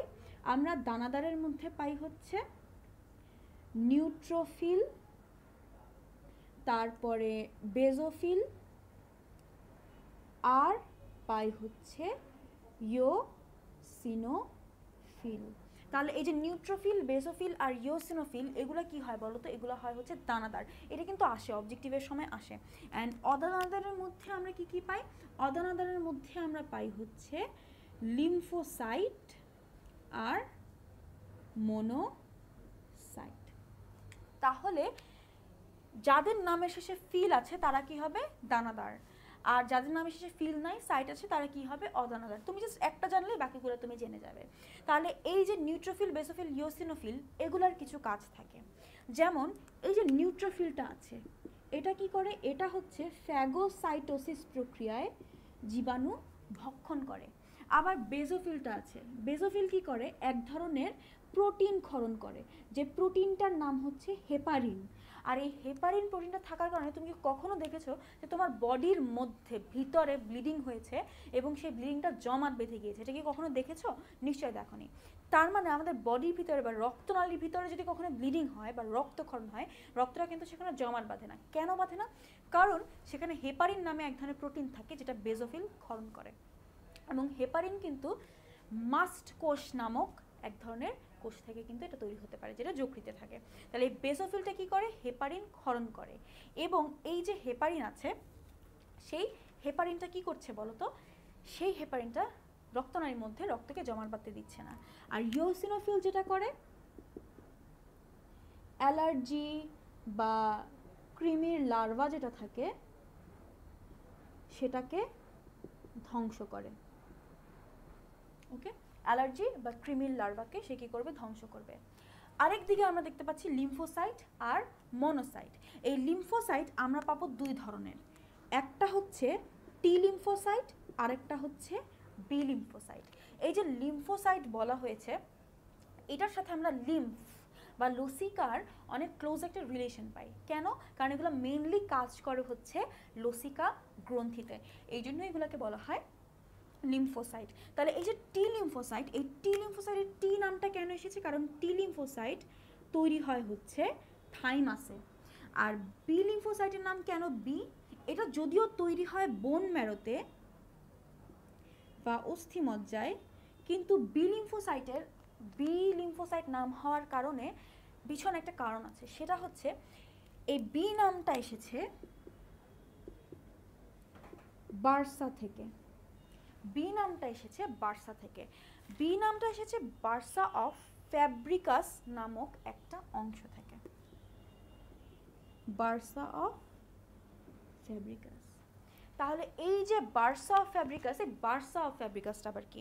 এই বার্সা অফ ফ্যাব্রিকাস হচ্ছে পাখির বডির একটা ছোট অংশ। এই পাখির বডির এই ছোট অংশের নাম হচ্ছে বার্সা অফ ফ্যাব্রিকাস। এই জায়গাতেই সর্বপ্রথম সবার আগে এই বি লিম্ফোসাইটটা আবিষ্কৃত হয়। এই জন্য এই লিম্ফোসাইটের নাম হয়েছে বি লিম্ফোসাইট।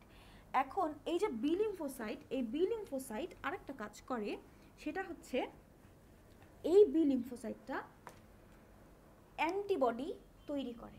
ওকে, আর এই বি লিম্ফোসাইটটা অ্যান্টিবডি তৈরি করে, তাহলে সেটা আমি লিখে দিচ্ছি, বি লিম্ফোসাইট অ্যান্টিবডি তৈরি করছে।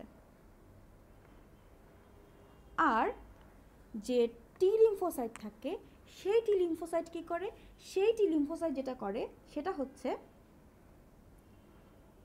ভাইরাস এফেক্টেড কোষকে ধ্বংস করে। তাহলে আমি দুটো জিনিস পাচ্ছি, বি লিম্ফোসাইট অ্যান্টিবডি তৈরি করছে, সে ডাইরেক্টলি কোনো কোষকে ধ্বংস করছে না। টি লিম্ফোসাইট ডাইরেক্টলি কোষকে ধ্বংস করে, যে কোষ ভাইরাস এফেক্টেড সেই কোষকে টি লিম্ফোসাইট ডাইরেক্টলি ধ্বংস করবে বা ডাইরেক্টলি নষ্ট করে দিবে। তাহলে আমরা দেখেছি যে বি আর টি এর নামটা কোত্থেকে এসেছে। এখন যেহেতু আমরা উৎপত্তি স্থল পড়ছিলাম, তাহলে আমরা দেখে নিব যে এই যে অদানাদার আর এই যে দানাদার আমরা পাচ্ছি, সেগুলোর উৎপত্তি স্থল কোথায়। যেগুলো দানাদার, এই দানাদারগুলোর উৎপত্তি স্থল হচ্ছে শুধু লাল অস্থি মজ্জা। আর এই যে অদানাদারগুলো আছে, সেই অদানাদারগুলো আমরা দেখেছি যে লিম্ফোসাইট এখানে আছে, দ্যাট মিন্স তারা লসিকা গ্রন্থি থেকে উৎপন্ন হতে পারবে। তারপরে তারা প্লিহা বা স্প্লিন থেকে উৎপত্তি লাভ করতে পারবে। আরও কিছু অংশ আছে, যেমন তারা থাইমাস থেকে, আমরা দেখলাম টি লিম্ফোসাইট থাইমাস থেকে উৎপত্তি লাভ করে, তারা থাইমাস থেকে উৎপত্তি লাভ করবে। তারা বি যেমন বোন ম্যারো থেকে উৎপত্তি লাভ করে, তাহলে এটাও কি করবে? লাল অস্থিমজ্জা থেকে উৎপত্তি লাভ করবে। তাহলে আমরা দেখলাম লসিকা গ্রন্থি, স্প্লিন, থাইমাস, লাল অস্থিমজ্জা, এইসব জায়গা থেকে এই অদানাদারগুলো উৎপত্তি লাভ করে। দানাদারগুলো শুধুমাত্র লাল অস্থিমজ্জা থেকে উৎপত্তি লাভ করবে। তাহলে এটা হচ্ছে তাদের উৎপত্তি স্থল। এখন খেয়াল করো এই যে স্প্লিন, আমরা আরবিসির ক্ষেত্রেও স্প্লিন দেখেছিলাম, আমরা ডব্লিউবিসির ক্ষেত্রেও স্প্লিন দেখেছি, তাই না? এই স্প্লিন বা প্লিহা জিনিসটা আসলে কোথায় থাকে আমরা অনেক সময় সেই জিনিসটা কিন্তু ধরতে পারি না, বা অনেক সময় সেটা আমরা বুঝি না। তাহলে আমরা দেখে নেই যে এই যে স্প্লিন বা প্লিহা আমরা দেখছি এটা কোথায় থাকে। এটা থাকে হচ্ছে এই যে ধরো আমাদের পাকস্থলী, এই পাকস্থলীটার ঠিক উপরের অংশে এই জিনিসটা থাকবে। ধরো এটা হচ্ছে আমাদের পাকস্থলী, এই পাকস্থলীর ঠিক উপরের অংশে, এখান দিয়ে ধরো পাকস্থলীটা নালি চলে গেছে, তাহলে এই পাকস্থলীর ঠিক উপরের এই জায়গার অংশে, বাইরের দিকের অংশে থাকবে হচ্ছে প্লিহা বা স্প্লিন, এবং এটা হচ্ছে প্লিহা বা স্প্লিন। তাহলে এই যে প্লিহা বা স্প্লিনটা থাকে, এই স্প্লিনটা কিন্তু আমাদের ব্লাড ফিল্টার, এক ধরনের ব্লাড ফিল্টার বা রক্তের এক ধরনের ছাঁকনি হিসেবে কাজ করে, এবং এটা কিন্তু লসিকা গ্রন্থির সবচেয়ে বড় অঙ্গ। তাহলে আমরা এদের উৎপত্তি স্থলটা এবং আমরা যত ধরনের লিম্ফোসাইট আছে সেগুলোর কাজও দেখে নিয়েছি। এই যে মনোসাইট, এই মনোসাইটও কিন্তু ফ্যাগোসাইটোসিস প্রক্রিয়ায় তারা অ্যাসিস্ট করে বা ফ্যাগোসাইটোসিস প্রক্রিয়া ঘটায়। তার মানে নিউট্রোফিল আর মনোসাইট দুটো মিলে কি করছে বলতো, ফ্যাগোসাইটোসিস প্রক্রিয়া ঘটাচ্ছে, এবং নিউট্রোফিল কিন্তু পরিমাণে অনেক বেশি থাকে। তাইলে আমরা উৎপত্তি স্থল দেখলাম, এখন আমরা যে জিনিসটা দেখব সেটা হচ্ছে আধিক্য হলে তাকে আমরা কি বলবো, অ্যান্ড অভাব হলে তাকে আমরা কি বলবো। জেনারেলি এই যে আধিক্য বা অভাব, এটা আমরা আরবিসির ক্ষেত্রে দেখেছি, তো কিছু সিমিলার টার্ম আমরা পাবো। যখন রক্তে এই ডব্লিউবিসির অ্যামাউন্টের আধিক্য হবে বা ডব্লিউবিসির পরিমাণটা বেড়ে যাবে, তখন সেটাকে বলা হয় লিউকেমিয়া। লিউকে এটা এসেছে হচ্ছে লিউকোসাইট থেকে, দ্যাট মিনস ডব্লিউবিসি। অ্যান্ড এই টোটাল লিউকেমিয়া টার্মটার অর্থ হচ্ছে যখন ডব্লিউবিসির পরিমাণটা আমাদের বডিতে বেড়ে যাবে, সেই অবস্থাটাকে আমরা বলবো হচ্ছে লিউকেমিয়া। অ্যান্ড এটাকে কিন্তু ব্লাড ক্যান্সার বলা হয়। এবং এই যে ডব্লিউবিসির পরিমাণটা বেড়ে যাচ্ছে, এটা বেড়ে গেলে কি হয়, এটা বেড়ে গেলে যেটা করে সেটা হচ্ছে ডব্লিউবিসি পাগল হয়ে যায়। দ্যাট মিনস সে কী করবে, আমার বডিতে ডব্লিউবিসি জেনারেলি শনাক্ত করতে পারে যে কোনটা আমার বডির জন্য প্রয়োজনীয় বা ভালো কোষ অ্যান্ড কোনটা ক্ষতিকর কোষ। কিন্তু লিউকেমিয়া হলে দেখা যায় কি ডব্লিউবিসি এটা শনাক্ত করতে পারে না যে আমাদের বডির জন্য কোনটা ইম্পর্টেন্ট সেল আর কোনটা আনইম্পর্টেন্ট সেল, তখন বা কোনটা ক্ষতিকর আর কোনটা আমার বডির জন্য প্রয়োজনীয়। তখন ডব্লিউবিসি কী করে, তখন সে যে যে কোষকে পায় কাছে সেই কোষগুলোকে কী করতে থাকে, ধ্বংস করে ফেলতে থাকে। That's why leukaemia is very dangerous. And যখন এটার অভাব ঘটবে তখন আমরা সেই জিনিসটাকে বলবো লিউকোপিনিয়া। এখন এই যে খেয়াল করো লিউকোপিনিয়া, লিউকো মানে হচ্ছে লিউকোসাইট, পিনিয়া এই টার্মটা এসেছে হচ্ছে একটা গ্রিক ওয়ার্ড থেকে, যার মানে হলো পোভার্টি। পোভার্টি মানে কি, দারিদ্র, তাই না? এখন এইখানে খেয়াল করো পোভার্টি মানে দারিদ্র, দ্যাট মিনস তার কন্টিনিউয়াসলি একটা অভাবের স্টেট থাকবে, দ্যাট মিনস সে একটা অভাব ফেস করতে থাকবে, তাই না? তার মানে পিনিয়া বলতে আমরা বলতে পারি একটা অভাবের স্টেট বা অভাবের অবস্থা। তাহলে লিউকোপিনিয়া মানে কি, ডব্লিউবিসির অভাব। তাহলে আমাদের রক্তে ডব্লিউবিসির অভাব হলে সেটাকে আমরা বলবো লিউকোপিনিয়া। অ্যান্ড এই যে লিউকোপিনিয়া, এই লিউকোপিনিয়াটা হলে দেখা যাবে যে আমাদের বডিতে রোগ জীবাণু ফ্যাগোসাইটোসিস প্রক্রিয়ায় ধ্বংস হচ্ছে না। লিউকোপিনিয়া যদি এমন দেখা যায় যে লিউকোসাইটগুলোর মধ্যে নিউট্রোফিলটার অভাব হয়েছে, তাহলে সেটাকে বলা হবে নিউট্রোপিনিয়া।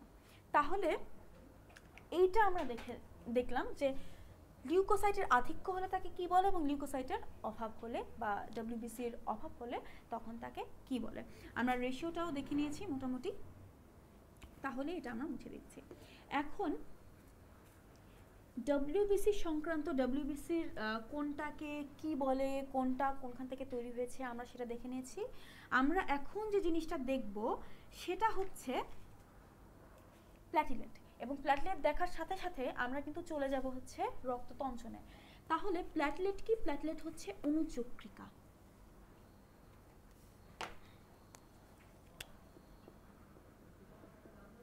এবং এই যে প্ল্যাটিলেট, এই টার্মটা বললে কিন্তু আমার কি প্লেট প্লেট মনে হয় না, সেখান থেকে কিন্তু এই টার্মটা এসেছে। প্ল্যাটলেট মানে হচ্ছে খুব ছোট প্লেট আকৃতির বা অনিয়ত আকৃতির কোনো কোষকে আমরা প্ল্যাটলেট বলছি। অ্যান্ড প্ল্যাটলেটটাকে এক ধরনের রক্তকোষ, সেটা খুব ছোট প্লেট আকৃতিরও হতে পারে, সেটা অনিয়ত আকৃতিরও হতে পারে। প্ল্যাটলেটের আরেকটা নাম আছে যেটা হচ্ছে থ্রম্বোসাইট। এখন এই যে থ্রম্বোসাইট টার্মটা, সাইট মানে তো কোষ, তাই না? এই থ্রম্বোসাইট টার্মটা এসেছে একটা গ্রিক ওয়ার্ড থেকে, যে টার্মটার অর্থ হচ্ছে ক্লট সেল। ক্লট সেল মানে কি? ক্লট মানে হচ্ছে জমাট বাঁধানো, তোমরা পড়েছো ব্লাড ক্লটিং, রক্ততঞ্চন। তাহলে ক্লট সেল মানে কি? যে সেল কোনো কিছু জমাট বাঁধাবে। এবং আমরা জানি প্ল্যাটলেট বা থ্রম্বোসাইট কি জমাট বাঁধাবে? প্ল্যাটলেট বা থ্রম্বোসাইট জমাট বাঁধাবে হচ্ছে রক্ত। তাহলে এই জন্য থ্রম্বোসাইট অর্থ হচ্ছে ক্লট সেল। তাহলে এই যে প্ল্যাটলেট থাকে, প্ল্যাটলেটের ক্ষেত্রেও আমরা আয়ু আর এটসেট্রা যে টপিকগুলো আমরা আলোচনা করেছিলাম সেটা দেখব। তাহলে প্ল্যাটলেটের ক্ষেত্রে গড় আয়ু হবে আরও কম, যেটা হচ্ছে 5 to 10 days, 5 থেকে 10 দিন। তাহলে একটা প্ল্যাটলেট তৈরি হওয়ার পরে 5 থেকে 10 দিন সে কাজ করবে, কর্মক্ষম থাকবে, তারপরে সে নষ্ট হয়ে যাবে। এবং আমাদের বডিতে যখন এই যে একটা সার্টেন টাইম পরে যখন কোষগুলো নষ্ট হয়ে যাচ্ছে, যে অ্যামাউন্টের কোষ নষ্ট হয়ে যাচ্ছে ঠিক সেই অ্যামাউন্টের কোষ কিন্তু আবারও আমাদের বডিতে কী হবে বলো তো? নতুন করে তৈরি হবে। তাহলে এদের গড় আয়ু আমরা দেখেছি 5 থেকে 10 দিন। এরপর আমরা যেটা দেখব সেটা হচ্ছে এদের নিউক্লিয়াস। এদের মধ্যে কোনো নিউক্লিয়াস থাকে না।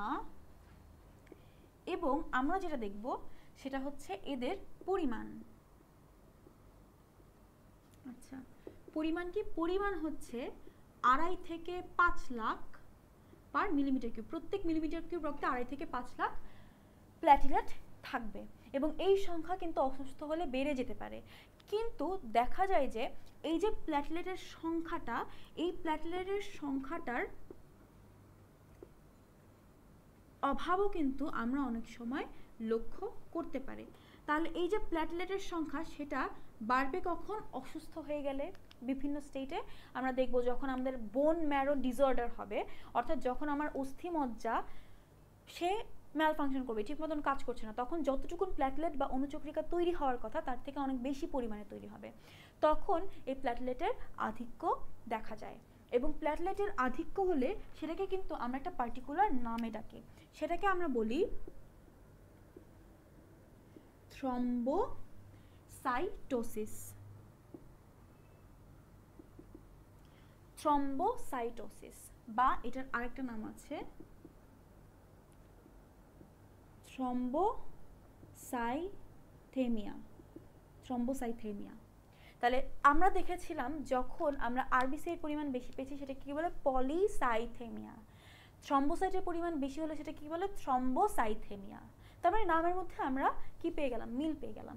বা আরেকটা নামে ডাকা হয় থ্রম্বোসাইটোসিস। এটা হয় কখন? যখন আমাদের বোন ম্যারোতে ডিসঅর্ডার হচ্ছে বা কোনো না কোনো কারণে বোন ম্যারো অনেক বেশি পরিমাণে তৈরি করছে রক্তকোষ। কারণ এই যে রক্তকোষগুলো তৈরি হবে, এগুলো তৈরি হওয়ার জন্য কিন্তু কিছু পদার্থ অলওয়েজ একটা কোষ থেকে আরেকটা কোষ তৈরি হওয়া কিন্তু নিয়ন্ত্রণ করে। কিছু প্রোটিন এই জিনিসগুলো এই কাজগুলো নিয়ন্ত্রণ করে। সেগুলা যখন তৈরি না হয় বা অ্যাবসেন্ট থাকে বা কোনো কারণে কোনো একটা ঝামেলা হয়, তখন দেখা যায় যে আমার এই কোষ বিভাজনটা বা একটা কোষ থেকে আরেকটা কোষ তৈরি হওয়ার এই প্রসেসটা কিন্তু তখন কন্ট্রোলে বা নিয়ন্ত্রণে থাকে না। তো তখন আমরা এই ধরনের বিভিন্ন স্টেট বা বিভিন্ন অবস্থা দেখতে পাই। অ্যান্ড অভাবকে বলা হয় থ্রম্বোসাইটোপিনিয়া। থ্রম্বোসাইটোপিনিয়া হচ্ছে থ্রম্বোসাইটের অভাব। পিনিয়া বলতে আমরা দেখেছিলাম কি বোঝায়? পভার্টি বা অভাব, তাই না?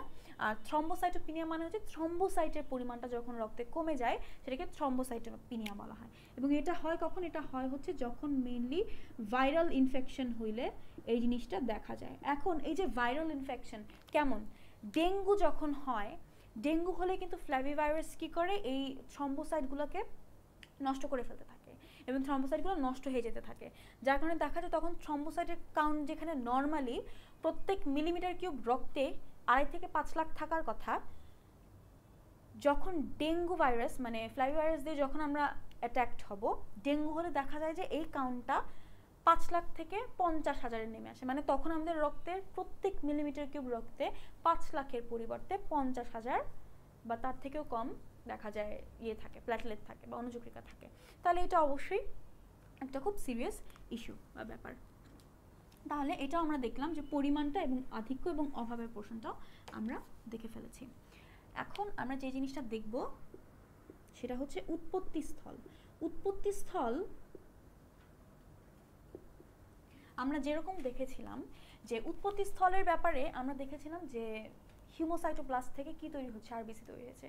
এবং আমরা আরও একটা কথা বলেছিলাম যে হিমোসাইটোপ্লাস্ট যেটা, সেখান থেকে কিন্তু আমি যে কোনো রক্তকোষ তৈরি করতে পারি।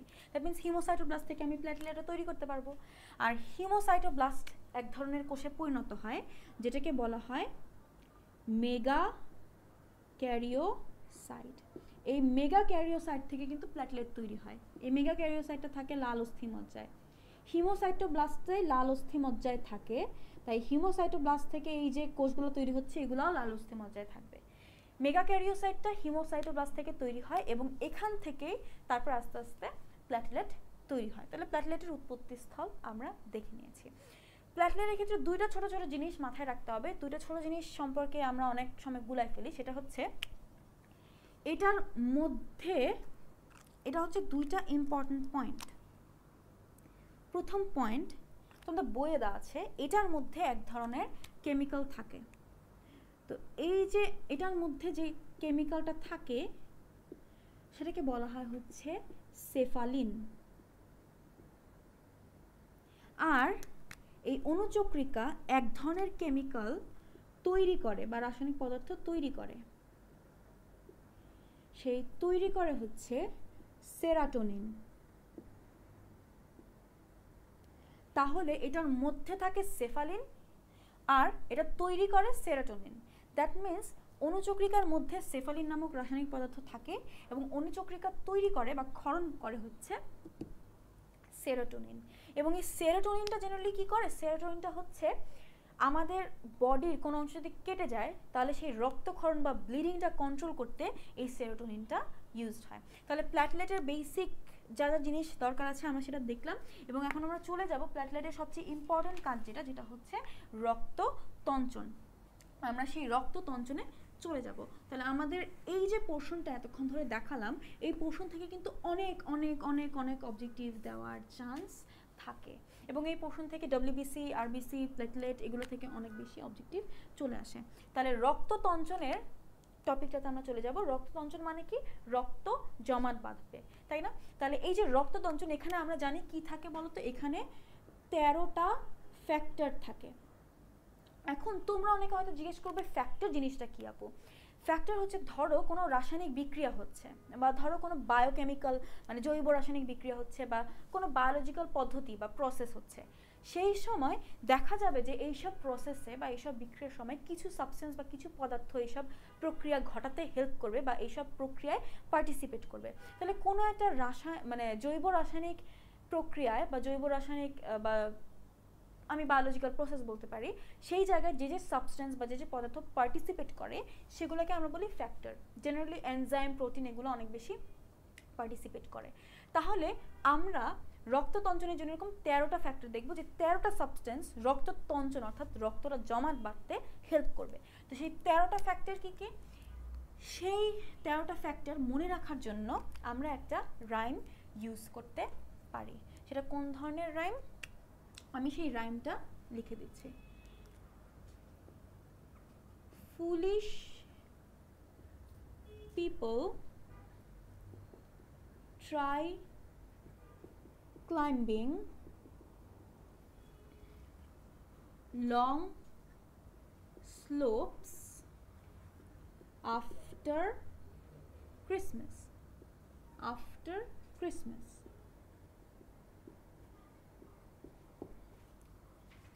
Some people have fallen.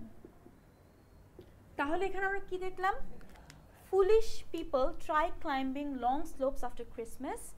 Some people have fallen.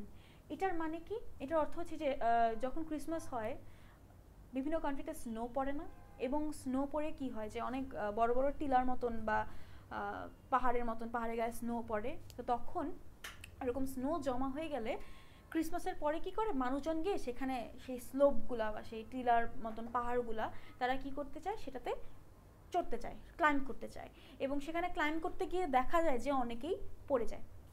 তো এই কনসেপ্ট থেকে আমরা এই লাইনটা পেয়েছি। তাহলে এখান থেকে কিভাবে আমরা এখন মনে রাখবো যে আমার 13টা ফ্যাক্টর কী? ফুলিশ হচ্ছে নাম্বার 1 ফ্যাক্টর, পিপল হচ্ছে নাম্বার 2 ফ্যাক্টর, নাম্বার 3 ক্লাইম্বিং হচ্ছে নাম্বার 4, লং হচ্ছে নাম্বার 5, এবং এইখানে একটা জিনিস আমার মাথায় রাখতে হবে যে নাম্বার 6 যেটা, এই নাম্বার 6টা কিন্তু নাই। এটা হচ্ছে নাম্বার 7, এটা হচ্ছে নাম্বার 8, এটা 9, 10, 11, 12, 13। তাহলে এখানে নাম্বার 6টা কেন নাই সেটা নিয়ে আমরা আলোচনা করব, অবশ্যই করব। ফুলিশে হচ্ছে ফাইব্রিনোজেন, পিপলে হচ্ছে প্রোথ্রম্বিন, ট্রাইয়ে হচ্ছে থ্রম্বোপ্লাস্টিন, ক্লাইম্বিংয়ে হচ্ছে ক্যালসিয়াম 2+ আয়ন, লংয়ে যে ফ্যাক্টরটা আছে সেটাকে বলা হয় ল্যাবাইল ফ্যাক্টর, এবং এটার আরেকটা নাম আছে যেটা হচ্ছে প্রোঅ্যাক্সেলারিন। স্লোপে 6 কিছু নাই, সাথে হচ্ছে স্লোপে হচ্ছে স্টেবল ফ্যাক্টর যেটা হচ্ছে প্রোকনভার্টিন, আফটারে হচ্ছে অ্যান্টি হিমোফিলিক ফ্যাক্টর এ, আফটার হচ্ছে অ্যান্টি হিমোফিলিক ফ্যাক্টর এ, এটাকে সংক্ষেপে AHFO লেখা হয়। ক্রিসমাসে হচ্ছে ক্রিসমাস ফ্যাক্টর,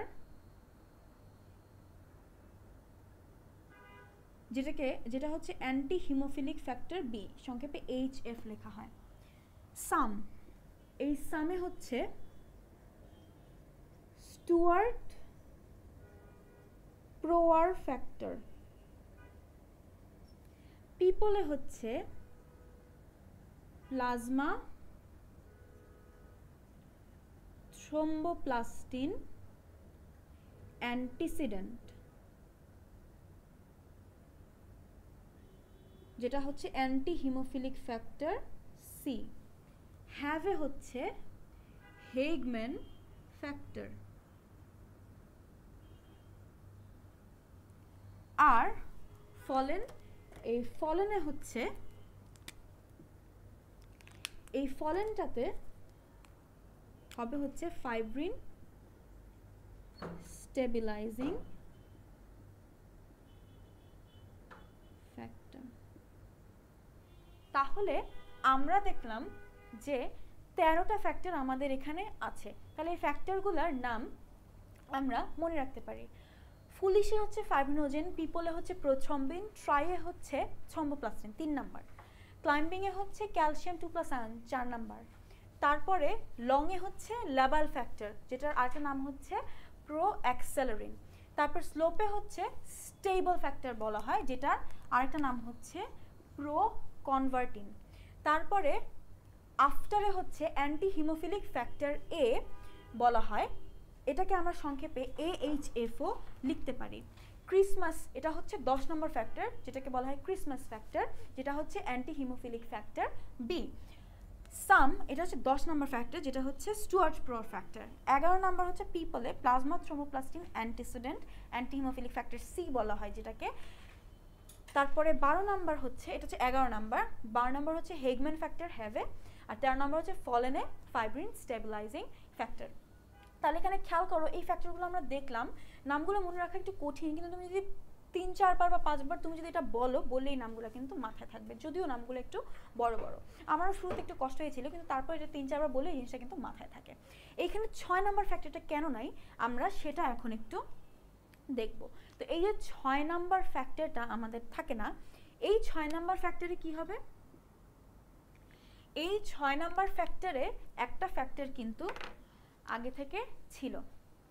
6 নাম্বার ফ্যাক্টরে একটা ফ্যাক্টর কিন্তু আগে থেকে ছিল, কিন্তু রিসার্চাররা কি করেন, তারা দেখেন যে এই 6 নাম্বার ফ্যাক্টরটা কিন্তু আমার রক্ততঞ্চনে লাগে না বা প্রয়োজন হয় না, তাই তারা এই 6 নাম্বার ফ্যাক্টরটাকে রিসার্চের পরে লিস্ট থেকে বাদ দিয়ে দেন। মানে হচ্ছে এটা যে যেমন ধরো ভিটামিন এ থেকে কে পর্যন্ত রিসার্চাররা ফার্স্টে আবিষ্কার করেন। এখন এই যে এ থেকে কে পর্যন্ত ভিটামিন আবিষ্কার হয় টানা কে পর্যন্ত, কিন্তু এখন আমরা যখন বলি আমরা কিন্তু ABCDE বলি, তারপরে কিন্তু ডাইরেক্ট ভিটামিন কে বলি, মাঝখানের FGHI যেটা কোথায় গেল? এগুলো কিন্তু আসলে ছিল, প্রত্যেকটা ভিটামিন হচ্ছে একটা পার্টিকুলার রাসায়নিক যৌগ। রিসার্চাররা যখন শুরুতে আবিষ্কার করেন তারা কিন্তু এ থেকে কে পর্যন্ত আবিষ্কার করেন টানা, কিন্তু এই যে যেমন ভিটামিন এ বা বি বা সি এর অভাব যদি তোমার বডিতে ঘটে, সেটার অভাবজনিত লক্ষণ তোমার বডিতে কিন্তু দেখা দিবে, কিন্তু FGHI যে হিসেবে তারা যে রাসায়নিক যৌগগুলোকে নির্ধারণ করেছিল সেগুলোর অভাব বডিতে ঘটলেও কিন্তু আমাদের বডিতে কোনো দেখা যেত যে কোনো অভাবজনিত লক্ষণ দেখা যাচ্ছে না, তাই রিসার্চাররা FGHI কে ভিটামিনের লিস্ট থেকে বাদ দিলেন। তেমন এইখানে যে 6 নাম্বার ফ্যাক্টরটা আছে, এখানে কিন্তু 6 নাম্বার ফ্যাক্টর হিসেবে একটা রাসায়নিক পদার্থ ছিল, কিন্তু সেই রাসায়নিক পদার্থটা রিসার্চাররা পরে দেখেন যে ওটা কিন্তু ওটা ছাড়াও আমার রক্ততঞ্চন প্রক্রিয়াটা পুরোটা ভালো মতন করে হয়, তাই তারা পরে এই 6 নাম্বারটাকে লিস্ট থেকে বাদ দিয়ে দেন। তাই আমরা 13টা ফ্যাক্টর আছে বললেও আমরা জানি যে 6 নাম্বার ফ্যাক্টরটা কিন্তু মাঝখানে নাই, এই কারণে 6 নাম্বার ফ্যাক্টরটা এখানে প্রেজেন্ট না। তাহলে এই রক্ততঞ্চনের 13টা ফ্যাক্টর মোটামুটি আমাদের জানা আছে। এই প্রথম 4টা 1 2 3 4, এই প্রথম 4টা হচ্ছে অত্যাবশ্যকীয় ফ্যাক্টর, দ্যাট মিন্স এগুলো রক্ততঞ্চন বা কোয়াগুলেশনের জন্য আমাদের মাস্ট লাগবে। তাহলে রক্ততঞ্চনের যে প্রক্রিয়াটা সেটা আমরা একটু দেখে নিই। এইখান থেকে এই 13টা ফ্যাক্টরের নাম আমাদের কেন জানা লাগবে, কারণ অনেক সময় পরীক্ষায় এরকম প্রশ্ন দিতে পারে, যেমন সমন্বয় চ্যাপ্টার থেকে আমাদের করটিক স্নায়ু থেকে প্রশ্ন দেয় না যে 9 নাম্বার স্নায়ু কোনটা বা 10 নাম্বার স্নায়ু কোনটা, এরকম কোয়েশ্চেন দেয়, রাইট? তাহলে এই যে কোয়েশ্চেনগুলো আমাদের যখন দেয়, এই কোয়েশ্চেনগুলো যখন আমাদের দিবে তখন আমাদের মনে রাখতে হয় যে কত নাম্বারের এগেইনস্টে কত নাম্বার করটিক স্নায়ু ছিল, এখানে তো আমার নাম্বার দিয়ে আমাদের এই জিনিসটা মনে রাখতে হবে। আর এই যে হিমোফিলিক ফ্যাক্টর, এটা নিয়ে আমরা জেনেটিক্স চ্যাপ্টারে পড়বো। হিমোফিলিয়া মানে হচ্ছে যখন রক্ততঞ্চন ঘটে না বা রক্ততঞ্চন হয় না তখন সেটাকে বলা হয় হিমোফিলিয়া। তাহলে অ্যান্টি হিমোফিলিক ফ্যাক্টরটা থাকার কারণে ব্লাড ভেসেলের ভিতরে রক্ততঞ্চনটা ভালো মতন করে হচ্ছে, মানে রক্ততঞ্চনটা হয়। তাহলে অ্যান্টি হিমোফিলিক ফ্যাক্টরটা যদি না থাকে, উইচ ইজ 8 নাম্বার ফ্যাক্টর ছিল যেটা আমাদের, সেটা না থাকলে কিন্তু দেখা যাবে যে আমাদের রক্ততঞ্চনটা হবে না, উইচ মিনস হিমোফিলিয়া দেখা দিবে। তাহলে এখন আমরা যেটা দেখব সেটা হচ্ছে রক্ততঞ্চনের প্রসেসটা আমরা দেখে নেব। এখন রক্ততঞ্চনের প্রসেসে আমরা বিভিন্ন লাইন দেখেছিলাম, বিভিন্ন কিছু দেখেছিলাম। আমরা যে জিনিসটা এখন মেইনলি দেখব সেটা হচ্ছে রক্ততঞ্চনের কোন জায়গায় আমার কোন ফ্যাক্টরটা দরকার হয়। প্রথমে যখন থ্রম্বোসাইট বের হয়, সেই থ্রম্বোসাইট বায়ুর সংস্পর্শে আসলে থ্রম্বোপ্লাস্টিন তার মধ্যে থেকে বের হয়। তাহলে এই যে থ্রম্বোপ্লাস্টিন আমরা পেয়েছিলাম, এই থ্রম্বোপ্লাস্টিন আমাদের কত নাম্বার ফ্যাক্টর ছিল? 3 নাম্বার ফ্যাক্টর ছিল। তাহলে 3 নাম্বার ফ্যাক্টরটা থ্রম্বোসাইট থেকে বের হয় বায়ুর সংস্পর্শে আসলে।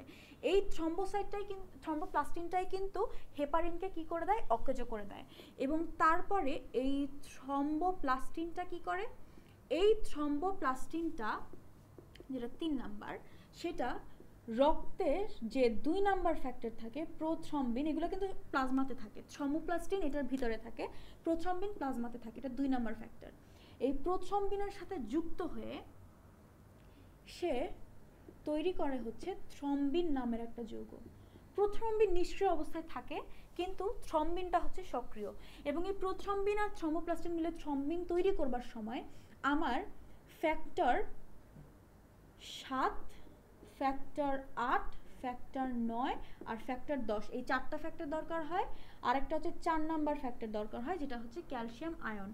আর বিভিন্ন ধরনের এনজাইম, প্লাজমা এনজাইম, এগুলো আমার দরকার হয়। তাহলে আমি থ্রম্বিনটা পেয়ে গেলাম। আর এই যে থ্রম্বিনটা পেয়ে গেলাম, এই থ্রম্বিনটা তারপরে কি করে?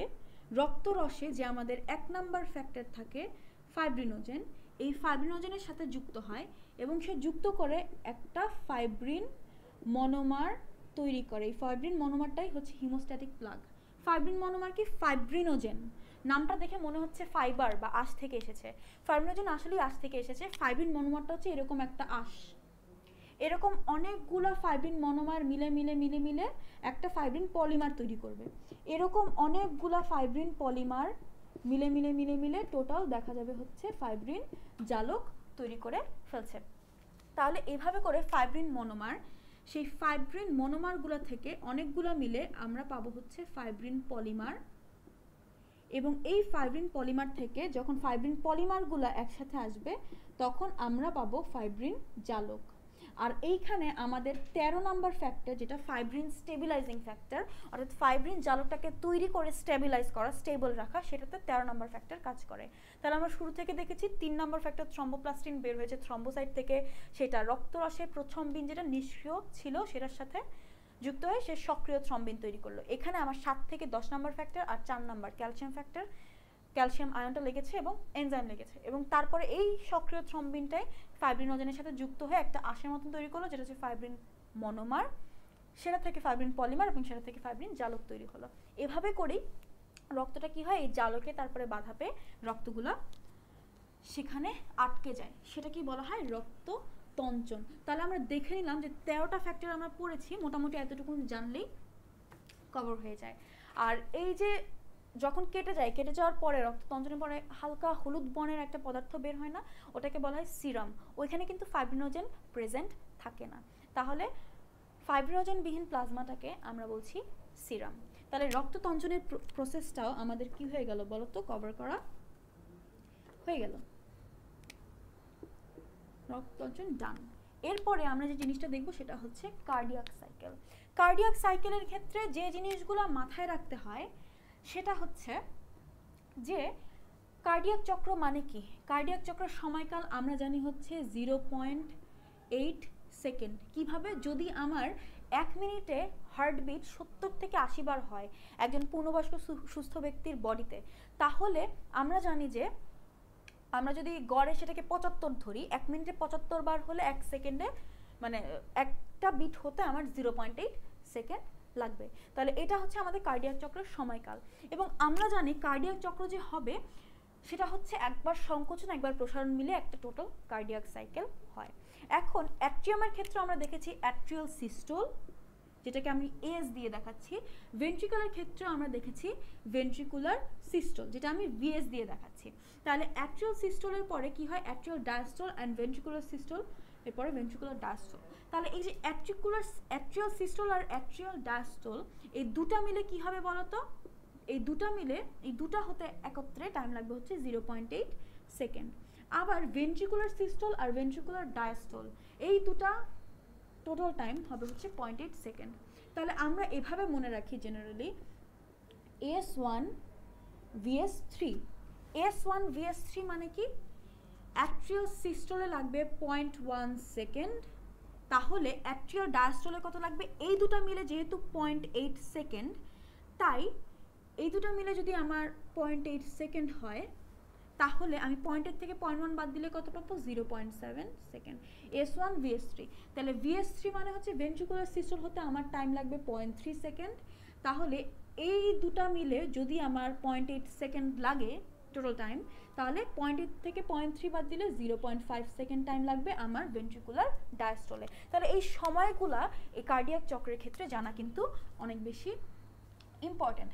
এখন খেয়াল করো, এই সময় বাদে এই কার্ডিয়াক চক্র থেকে আর যে যে জিনিস আমার আসতে পারে পরীক্ষায়, সেগুলো হলো কি কি ঘটে বা কোথায় কোথায় কি কি ঘটছে বা কোন কপাটিকা কখন খোলা থাকে কখন বন্ধ থাকে, এই জিনিসগুলো আমাদের জানা দরকার। যেমন ফার্স্টে যদি আমরা অ্যাট্রিয়াল সিস্টোলটা দেখি, অ্যাট্রিয়াল সিস্টোল মানে কি, অ্যাট্রিয়াল সিস্টোল মানে হচ্ছে অ্যাট্রিয়াম কি হবে, অ্যাট্রিয়াম সংকুচিত হবে, রাইট,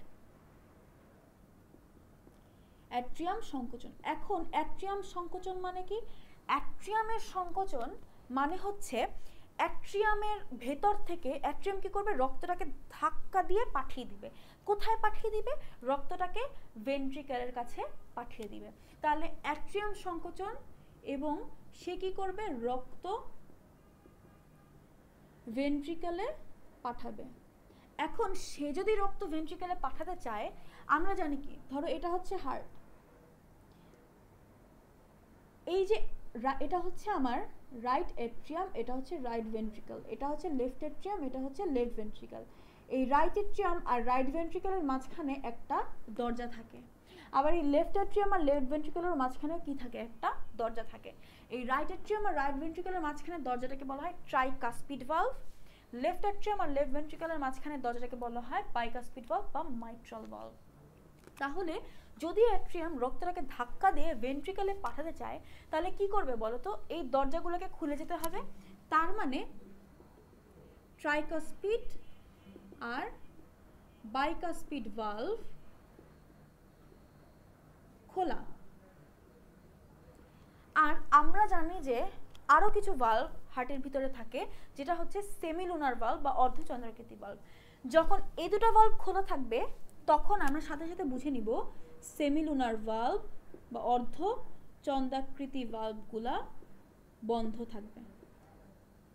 ওকে, তাহলে অ্যাট্রিয়াল সিস্টোল এটা দেখলাম, অ্যাট্রিয়াল ডায়াস্টোলে অ্যাট্রিয়াম কি হবে, প্রসারিত হবে। ওকে, তাহলে অ্যাট্রিয়াল সিস্টোলে যদি আমরা এটা দেখি, আমরা ভেন্ট্রিকুলার সিস্টোলে কি দেখব, ভেন্ট্রিকুলার সিস্টোলে যেটা হবে যে ভেন্ট্রিকল সংকুচিত হবে।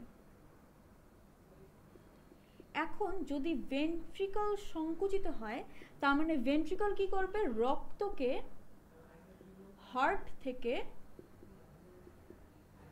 বের করে দিবে।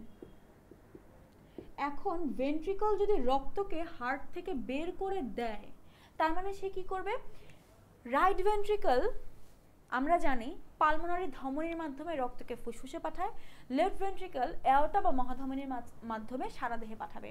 তাহলে রক্তকে হার্ট থেকে বের করে দিয়ে সে কি করবে বলতো, এই ভেন্ট্রিকল অর্ধচন্দ্রাকৃতি বা সেমিলুনার ভালভগুলোর মাধ্যমে অ্যাওর্টা আর পালমোনারি ধমনীর মধ্যে দিয়ে রক্তটাকে হার্টের বাইরে পাঠিয়ে দিবে। তাহলে এই যে সেমিলুনার ভালভ, এই সেমিলুনার ভালভ ওপেন বা খোলা থাকবে। দ্যাট মিন্স আমরা জানি যে বাইকাসপিড আর ট্রাইকাসপিড ভালভ কি থাকবে, বন্ধ থাকবে বা ক্লোজ থাকবে। তাহলে কোন ভালভ কখন বন্ধ থাকে, কোন ভালভ কখন খোলা থাকে, সেটা কিন্তু জানা অনেক বেশি ইম্পর্টেন্ট। তাহলে এই জিনিসগুলো আমরা দেখতে পাচ্ছি। আমরা আরেকটা যে দুটো জিনিস আমরা দেখব সেটা হচ্ছে যে কপাটিকা বললাম। কপাটিকা কি, একমুখী দরজা আমরা জানি, তোমরা এইচএসসি তে পড়েছো। একমুখী দরজার মানে হচ্ছে যে জাস্ট একদিকে রক্ত যেতে পারবে। নিচ থেকে রাইট ভেন্ট্রিকল বা লেফট ভেন্ট্রিকল যখন নিচ থেকে উপর দিকে রক্তকে ধাক্কা দিয়ে পাঠিয়ে দিতে যাবে, তখন কি হবে বলতো, তখন এই কপাটিকাগুলো বন্ধ হয়ে যাবে। এইখানে আমরা দুটো কপাটিকার নাম আরো জানবো, সেটা হচ্ছে থিবেসিয়ান কপাটিকা বা থিবেসিয়ান ভালভ। এই যে থিবেসিয়ান ভালভ, এটা কোথায় থাকে, এটা থাকে হচ্ছে করোনারি সাইনাস আর রাইট অ্যাট্রিয়ামের সংযোগ স্থলে। মানে এই যে রাইট অ্যাট্রিয়াম, করোনারি সাইনাস কোনটা, আমরা জানি করোনারি সিস্টেম আছে আমাদের বডিতে। করোনারি সিস্টেম বা করোনারি ধমনী যেটা করে হৃৎপিণ্ডকে অক্সিজেনযুক্ত রক্ত সরবরাহ করে, আর করোনারি শিরা হৃৎপিণ্ড থেকে কার্বন ডাইঅক্সাইড যুক্ত রক্ত বের করে নিয়ে যায়, হৃৎপিণ্ডের পেশি থেকে কার্বন ডাইঅক্সাইড নিয়ে যায়। তাহলে এই যে করোনারি সাইনাস সেটা এইদিকে থাকে, এবং করোনারি সাইনাস আর রাইট অ্যাট্রিয়ামের সংযোগস্থলে থাকে হচ্ছে থিবেসিয়ান কপাটিকা। আর ইউস্ট্রেশিয়ান কপাটিকা যেটা, সেটা থাকে ইনফেরিয়র ভেনা কেভা এবং রাইট অ্যাট্রিয়ামের সংযোগস্থলে। তাহলে আমরা মোটামুটি কার্ডিয়াক চক্র ভালো মতন করে জেনে গেছি। কার্ডিয়াক চক্রের পরে কার্ডিয়াক চক্র নিয়ন্ত্রণটা আমরা দেখব। কার্ডিয়াক চক্র নিয়ন্ত্রণ অ্যাকচুয়ালি দুই ভাবে হয়। মেইন যে নিয়ন্ত্রণ সেটাকে বলা হয় হচ্ছে মায়োজেনিক নিয়ন্ত্রণ। যে পয়েন্ট পরীক্ষার জন্য ইম্পর্টেন্ট সেটা আমরা দেখছি। মায়োজেনিক নিয়ন্ত্রণের পয়েন্টটা পরীক্ষার জন্য ইম্পর্টেন্ট। মায়োজেনিক, মায়ো মানে কি, মায়ো মানে হচ্ছে মাসল, আর জেনিক মানে হচ্ছে সৃষ্টি হওয়া। ওকে, তাহলে মাসল থেকে সৃষ্টি হয় বা মাসল থেকে আসে যে নিয়ন্ত্রণটা, সেটাকেই বলা হয় হচ্ছে মায়োজেনিক নিয়ন্ত্রণ। তাহলে কেন মায়োজেনিক নিয়ন্ত্রণ বলছে? কারণ এই যে হৃৎপিণ্ড বা হার্ট, এই হৃৎপিণ্ড বা হার্ট কিন্তু চলে তার মধ্যেকার কিছু টিস্যুর সিগনালে। দ্যাট মিনস এই হৃৎপিণ্ডের মধ্যে কিছু পার্টিকুলার, হৃৎপিণ্ডের তো যে পেশি দিয়ে তৈরি সেটাকে কি বলা হয়? হৃৎপেশি। এবং হৃৎপিণ্ডের প্রাচীরকে কি বলা হয়? পেরিকার্ডিয়াম। আমরা সবাই জানি। এই আবরণীগুলো পড়া কিন্তু অনেক বেশি ইম্পর্টেন্ট, যে কোন কোন অঙ্গের কোন কোন আবরণী আছে। তাহলে এই যে হৃৎপিণ্ডটা থাকে, যে হৃৎপেশি থাকে, হৃৎপেশির কিছু কিছু অংশে আমরা এমন কিছু টিস্যু দেখতে পাই যে টিস্যুগুলা একটু ডিফারেন্ট হয় অন্যান্য পেশি টিস্যুর থেকে। পেশি টিস্যু সংকোচন প্রসারণে অংশগ্রহণ নেয়, তারাও করে, কিন্তু তাদের মেইন কাজ যেটা, সেটা ওই টিস্যুগুলা স্নায়ু টিস্যুর মতন করে কি করতে পারে বলতো? উদ্দীপনা গ্রহণ করতে পারে এবং সেই উদ্দীপনাকে পাস করতে পারে। তাহলে ওই ধরনের টিস্যুকে বলা হয় জাংশনাল টিস্যু। জাংশন মানে হচ্ছে সংযোগস্থল। এরকম জাংশনাল টিস্যু আমরা পাবো হচ্ছে 4 ধরনের: এসএ নোড, এভি নোড, তারপরে আমরা পাবো হচ্ছে বান্ডল অফ হিজ, তারপরে আমরা পাবো হচ্ছে পার্কিনজি ফাইবার বা তন্তু বা আঁশ। জাংশনাল টিস্যু কেন বলছি? কোন কোন জাংশনে থাকে দেখো। এসএ নোড বা সাইনোঅ্যাট্রিয়াল নোড, এটাকে পেসমেকার বলা হয়। এই সাইনোঅ্যাট্রিয়াল নোডটা থাকে হচ্ছে, দেখো, সাইনোঅ্যাট্রিয়াল, দ্যাট মিনস সাইনাস আর রাইট অ্যাট্রিয়াম, যেটা আমার হৃৎপিণ্ডের ঊর্ধ্ব মহাশিরা, ধরো এটা হচ্ছে হৃৎপিণ্ড, এই অংশটাতে থাকবে হচ্ছে সাইনোঅ্যাট্রিয়াল নোড। সাইনাস আর রাইট অ্যাট্রিয়ামের সংযোগস্থলে থাকবে, সুপিরিয়র ভেনা কেভা আর রাইট অ্যাট্রিয়ামের সংযোগস্থলে, সেখানে একটা সাইনাস আছে, ওই জায়গায় এটা থাকবে। এভি নোড কি? Atrio ventricular node. এই যে অ্যাট্রিয়াম অ্যান্ড ভেন্ট্রিকুলার মাঝখানে সংযোগস্থলের জায়গা, এখানে থাকবে হচ্ছে atrio ventricular node. Bundle of his থাকে হচ্ছে এই জায়গাটায়, থাকে হচ্ছে বান্ডেল অফ হিজ, আর তারপরে সেটা বিভক্ত হয় হচ্ছে পার্কিনজি তন্তুতে। তাহলে এখানে থাকে হচ্ছে বান্ডেল অফ হিজ, আর এখানে থাকে হচ্ছে পার্কিনজি ফাইবার। ঠিক আছে, এখানে থাকে হচ্ছে বান্ডেল অফ হিজ, আর এখানে থাকে হচ্ছে পার্কিনজি ফাইবার। পার্কিনজি ফাইবার এই দুই ভেন্ট্রিকলে উদ্দীপনা বহন করে। তাহলে সাইনোঅ্যাট্রিয়াল নোড থেকে অ্যাট্রিওভেন্ট্রিকুলার নোডে উদ্দীপনা যায়, সেখান থেকে বান্ডেল অফ হিজে উদ্দীপনা যায়, সেখান থেকে পার্কিনজি তন্তু উদ্দীপনা ভেন্ট্রিকুলার প্রাচীরে বহন করে। আর এই উদ্দীপনাগুলো কিন্তু অলওয়েজ আমাদের সিগন্যাল দেয়, হার্টকে সিগন্যাল দেয় যে কখন হার্টের কি করতে হবে বলতো? সংকুচিত হতে হবে। তাহলে এগুলো হচ্ছে মায়োজেনিক নিয়ন্ত্রণ দেখলাম। আরেক ধরনের নিয়ন্ত্রণ অবশ্য আমাদের হার্টে হয়, কিন্তু সেইটা কি করে? সেটা মেইনলি যে কাজটা করে সেটা হচ্ছে আমাদের হৃৎপিণ্ড কত ফাস্ট বিট করবে সেটা নিয়ন্ত্রণ করে। যেমন আমি তাকাচ্ছি বা কথা বলছি, এই সব কিছু নিয়ন্ত্রিত হয় কিসের মাধ্যমে বলো তো? ব্রেইনের মাধ্যমে, তাই না? কিন্তু হৃৎপিণ্ডের এই অ্যাকশনগুলো টোটালি হৃৎপেশি নিজে কন্ট্রোল করছে। তাহলে ব্রেইন হৃৎপিণ্ডের এই কার্ডিয়াক সাইকেলের যে অংশটুকু কন্ট্রোল করে সেটা হচ্ছে হৃৎপিণ্ড কত ফাস্ট বিট করবে।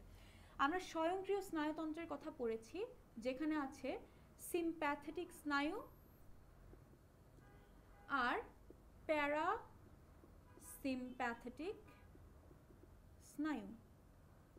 এই সিম্প্যাথেটিক স্নায়ু যেটা করে হার্ট রেটকে বাড়িয়ে দেয়, বা হৃৎপিণ্ড কত ফাস্ট বিট করবে সেটাকে বাড়িয়ে দেয়, হার্ট অনেক ফাস্ট বিট করায়। অ্যান্ড প্যারাসিম্প্যাথেটিক স্নায়ু কি করে? হার্ট রেটকে কমিয়ে দেয়। হার্ট রেটকে সংক্ষেপে HR দিয়ে লিখেছি। অর্থাৎ হৃৎপিণ্ড প্যারাসিম্প্যাথেটিক স্নায়ুর প্রভাবে কম বিট করে, আস্তে বিট করে, অ্যান্ড সিম্প্যাথেটিক স্নায়ুর প্রভাব বেড়ে গেলে হৃৎপিণ্ড অনেক ফাস্ট বিট করতে থাকে। তাহলে এটা হচ্ছে স্নায়বিক নিয়ন্ত্রণটা। তাহলে কার্ডিয়াক চক্রের নিয়ন্ত্রণও আমাদের মোটামুটি পড়া হয়ে গেল। এরপরের যে ইম্পর্টেন্ট টপিকটা আমরা দেখব সেটা হচ্ছে ব্লাড প্রেশার। এখন এই ব্লাড প্রেশারে কি কি থাকে আমরা জানি। ব্লাড প্রেশার দুই ধরনের, একটা হচ্ছে সিস্টোলিক প্রেশার, আর একটা হচ্ছে ডায়াস্টোলিক প্রেশার। তাহলে এই যে সিস্টোলিক অ্যান্ড ডায়াস্টোলিক প্রেশারটা আমরা দেখতে পাই, সিস্টোল মানে সংকোচন, সিস্টোলিক প্রেশার হবে যখন নিলয় সংকুচিত।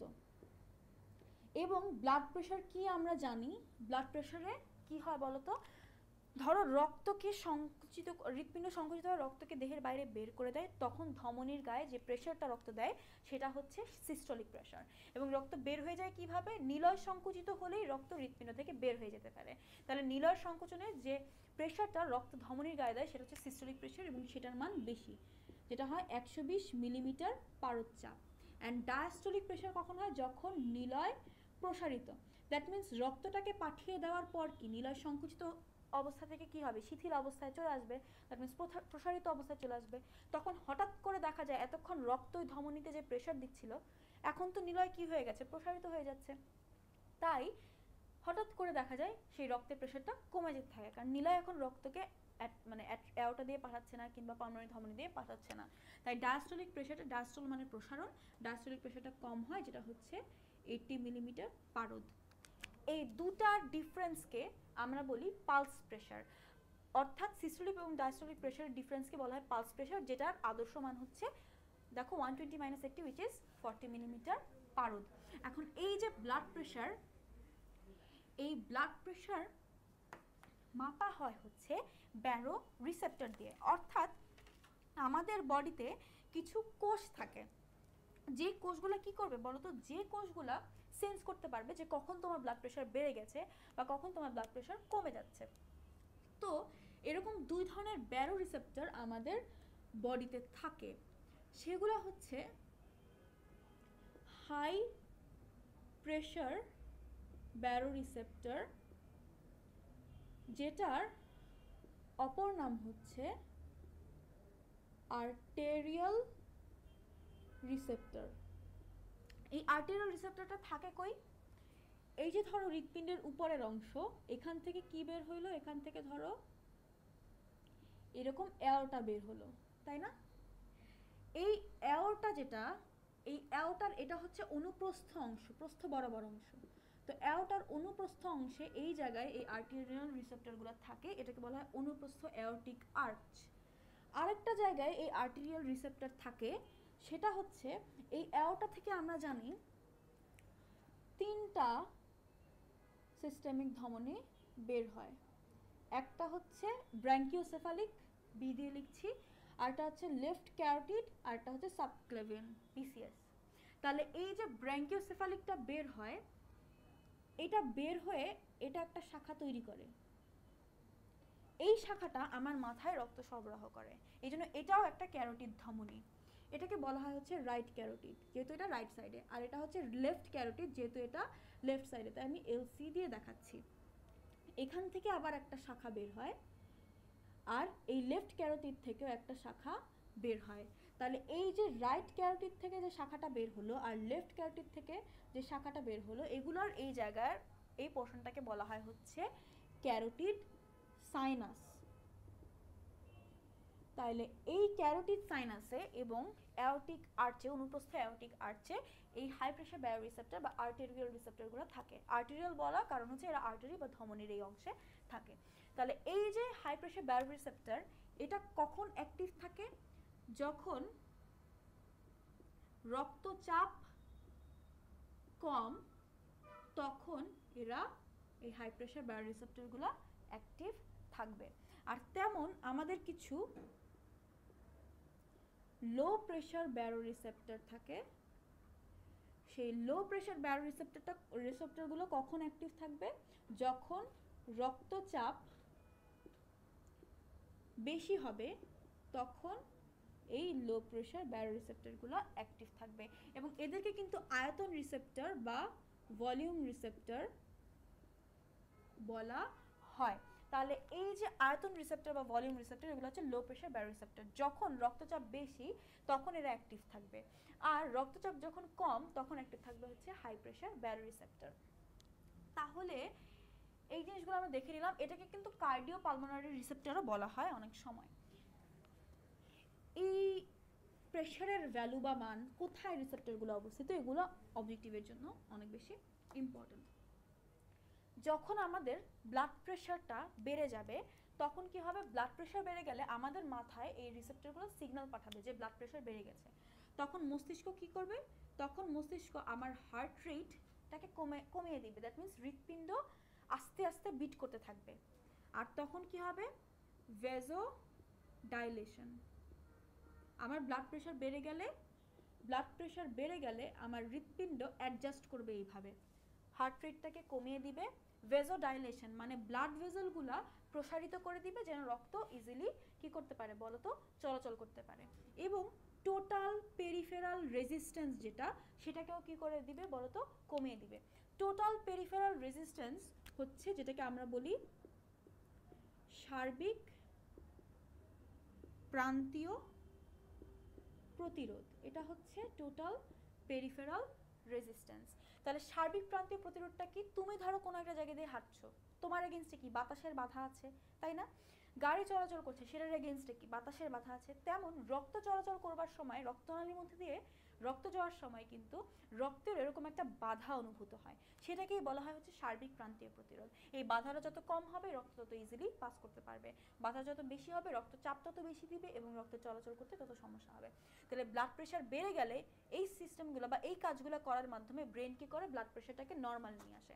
অ্যান্ড ব্লাড প্রেশার কমে গেলে তাহলে কি হবে, ব্লাড প্রেশার যখন কমে যাবে তখন ব্রেন অ্যাডজাস্ট করবে কিভাবে, হার্ট রেটটাকে বাড়িয়ে দিবে, ভেজো ডাইলেশনের বদলে ভেজো কনস্ট্রিকশন হবে। ভেজো কনস্ট্রিকশন মানে হচ্ছে ব্লাড ভেজাল সংকুচিত হয়ে যাবে, অ্যান্ড টোটাল পেরিফেরাল রেজিস্ট্যান্সটাকে কি করবে বলো তো, বাড়িয়ে দিবে। তাহলে এটা আমরা দেখলাম হচ্ছে ব্যারো রিসেপ্টরগুলা কখন কি করে কিংবা ব্রেন কিভাবে অ্যাডজাস্ট করে। এখন আমরা যে পোর্শনটা দেখবো সেটা হচ্ছে 4 ধরনের রক্ত সংবহন। 4 ধরনের রক্ত সংবহনের মধ্যে প্রথম আমরা যেটা দেখব সেটা হচ্ছে সিস্টেমিক সংবহন। সিস্টেমিক সংবহন মানে কি? সিস্টেমিক সংবহনে রক্ত যেটা করবে সেটা হচ্ছে হার্ট থেকে বিভিন্ন সিস্টেম বা তন্ত্রের বিভিন্ন অর্গানের কাছে, অর্গানের বিভিন্ন কোষের কাছে রক্ত সাপ্লাই দিবে এবং সেখান থেকে কার্বন ডাই অক্সাইড যুক্ত রক্ত আবার হার্টে ফেরত নিয়ে আসবে। অক্সিজেন বিভিন্ন অর্গানে সাপ্লাই দিয়ে কার্বন ডাই অক্সাইড হার্টে ফেরত নিয়ে আসবে। এবং তাহলে সিস্টেমিক সংবহনের শুরুটা হয় কোথায় বলো তো? লেফট ভেন্ট্রিকল থেকে অ্যাওর্টা, অ্যাওর্টা থেকে এই জায়গাগুলো, এবং তারপরে হার্টে যখন ফেরত আসে কার্বন ডাই অক্সাইড যুক্ত রক্ত নিয়ে, সেটা কোথায় আসে? হার্টের রাইট অ্যাট্রিয়ামে চলে আসে। তাহলে সিস্টেমিক সংবহনে এই প্রসেসটা মেনটেন করা হয়, বাকি দ্য সেম। এরপরে যে প্রসেসটা আমরা দেখি বা যে জিনিসটা আমরা দেখি সেটা হচ্ছে পালমোনারি সংবহন। পালমোনারি সংবহন মানে কি? পালমোনারি এই ওয়ার্ডটার মানে হচ্ছে ফুসফুস সংক্রান্ত। তাহলে পালমোনারি সংবহনে আমি কি দেখব বলো তো? পালমোনারি সংবহনে আমরা দেখব হার্ট থেকে কার্বন ডাই অক্সাইড যুক্ত রক্ত লাংস বা ফুসফুসে যাবে, সেখান থেকে অক্সিজেন যুক্ত রক্ত কই চলে আসবে? আবারও হার্টে ব্যাক করবে। তাহলে হার্ট থেকে লাংসে কার্বন ডাই অক্সাইড যুক্ত রক্ত হার্ট পাঠিয়ে দিচ্ছে কিসের জন্য? সেই রক্তগুলোকে ছাকার জন্য, পরিশ্রুত করার জন্য, কার্বন ডাই অক্সাইডটাকে বের করে দেওয়ার জন্য। তাহলে হার্ট থেকে কার্বন ডাই অক্সাইড যুক্ত রক্ত লাংসে যাচ্ছে, সেখান থেকে কার্বন ডাই অক্সাইড বের হয়ে যাচ্ছে এবং অক্সিজেনটা আবারও হার্টে ব্যাক করছে। এরপরের যে সংবহনটা আমরা দেখব সেটা হচ্ছে করোনারি সংবহন।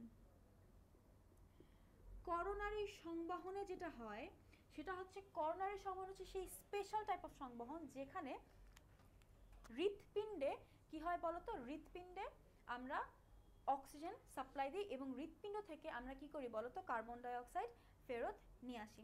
তাহলে করোনারি সংবহনে কি হয়? করোনারি ধমনী বিভিন্ন সিস্টেমিক ধমনী থেকে তৈরি হয় করোনারি ধমনী। এই করোনারি ধমনীটা কি করে? এই করোনারি ধমনীটা অক্সিজেন সাপ্লাই দেয় হৃৎপেশিকে এবং তারপরে এই হৃৎপেশির থেকে কার্বন ডাই অক্সাইড নিয়ে করোনারি ভেইন, এই করোনারি ভেইনের মাধ্যমে সে কোথায় চলে আসে? রাইট অ্যাট্রিয়ামে চলে আসে। তাহলে করোনারি সংবহনটা হচ্ছে এরকম যে সিস্টেমিক বিভিন্ন ধমনী, যেটা আমরা দেখলাম হার্ট থেকে বের হয়েছে, সেই সিস্টেমিক বিভিন্ন ধমনী থেকে করোনারি ধমনীর তৈরি হয়। এটা জাস্ট হৃৎপেশিতেই অক্সিজেন সরবরাহ করবে এবং তারপর হৃৎপেশি থেকে কার্বন ডাই অক্সাইড নিয়ে করোনারি ভেইনের মাধ্যমে সে কোথায় চলে আসে? সেই কার্বন ডাই অক্সাইডযুক্ত রক্ত রাইট অ্যাট্রিয়ামে ফেরত নিয়ে আসে। লাস্ট যে টাইপ অফ সংবহন আমরা দেখব সেটা হচ্ছে পোর্টাল সংবহন। এবং পোর্টাল সংবহনে কি হয়? পোর্টাল সংবহনে যেটা হয়, পৌষ্টিক তন্ত্রের বিভিন্ন অঙ্গ থাকে। এই পৌষ্টিক তন্ত্রের যে অঙ্গগুলো থাকে, যেমন ধরো পাকস্থলী, তারপরে ধরো অগ্নাশয়, তাই না? এই পৌষ্টিক তন্ত্রের বিভিন্ন অঙ্গ থেকে, পৌষ্টিক তন্ত্রের অঙ্গ থেকে কার্বন ডাই অক্সাইড যুক্ত রক্ত কালেক্ট করে হেপাটিক পোর্টাল শিরা সরাসরি হার্টে না নিয়ে গিয়ে কোথায় নিয়ে যায়? এই রক্তটাকে নিয়ে যায় হচ্ছে লিভার বা যকৃতে। তাহলে কার্বন ডাইঅক্সাইড যুক্ত রক্তটাকে কই নিয়ে গেল? লিভার বা যকৃতে নিয়ে গেল। তারপরে লিভারে গিয়ে কি হয়, এই রক্তের মধ্যে ফার্দার আর যে টক্সিক বা বিষাক্ত পদার্থ আছে লিভার কি করে সেগুলাকে ছেঁকে ছেঁকে নিজের মধ্যে রেখে দেয়। এবং তারপরে লিভার থেকে যে শিরাটা বের হয় সেটা হচ্ছে হেপাটিক শিরা। এই হেপাটিক শিরা এখন নিম্ন মহাশিরার মাধ্যমে রাইট অ্যাট্রিয়ামে ঢুকে। তাহলে এটা হচ্ছে আমার পোর্টাল সংবহন, যেখানে কি হয় পৌষ্টিকতন্ত্রের বিভিন্ন অঙ্গ থেকে কার্বন ডাইঅক্সাইড কালেক্ট করার পরও সেই রক্তটা নিয়ে ডাইরেক্টলি হার্টে না গিয়ে মধ্যবর্তী একটা অঙ্গে যায় যেটা হচ্ছে লিভার। এবং এই যে শিরাটা লিভারে এই কার্বন ডাইঅক্সাইড রক্তটা ক্যারি করে সেটাকে বলা হয় হেপাটিক পোর্টাল শিরা। এবং লিভার কি করে, এই যে বিষাক্ত পদার্থ এই রক্তের মধ্যে আছে, ফার্দার যে বিষাক্ত পদার্থ রক্তের মধ্যে আছে সেই বিষাক্ত পদার্থগুলোকে ছেঁকে, টক্সিক পদার্থগুলোকে ছেঁকে নিজের মধ্যে রেখে দেয় এবং সেই রক্তটাকে হেপাটিক শিরার মাধ্যমে নিম্ন মহাশিরা দিয়ে পাস করে দেয় হচ্ছে রাইট অ্যাট্রিয়ামে। তাহলে এগুলো হচ্ছে আমাদের 4 ধরনের রক্ত সংবহন। এই গতিপথগুলো যেগুলো দেখালাম সেগুলো অনেক সময় অবজেক্টিভের মধ্যে আসে।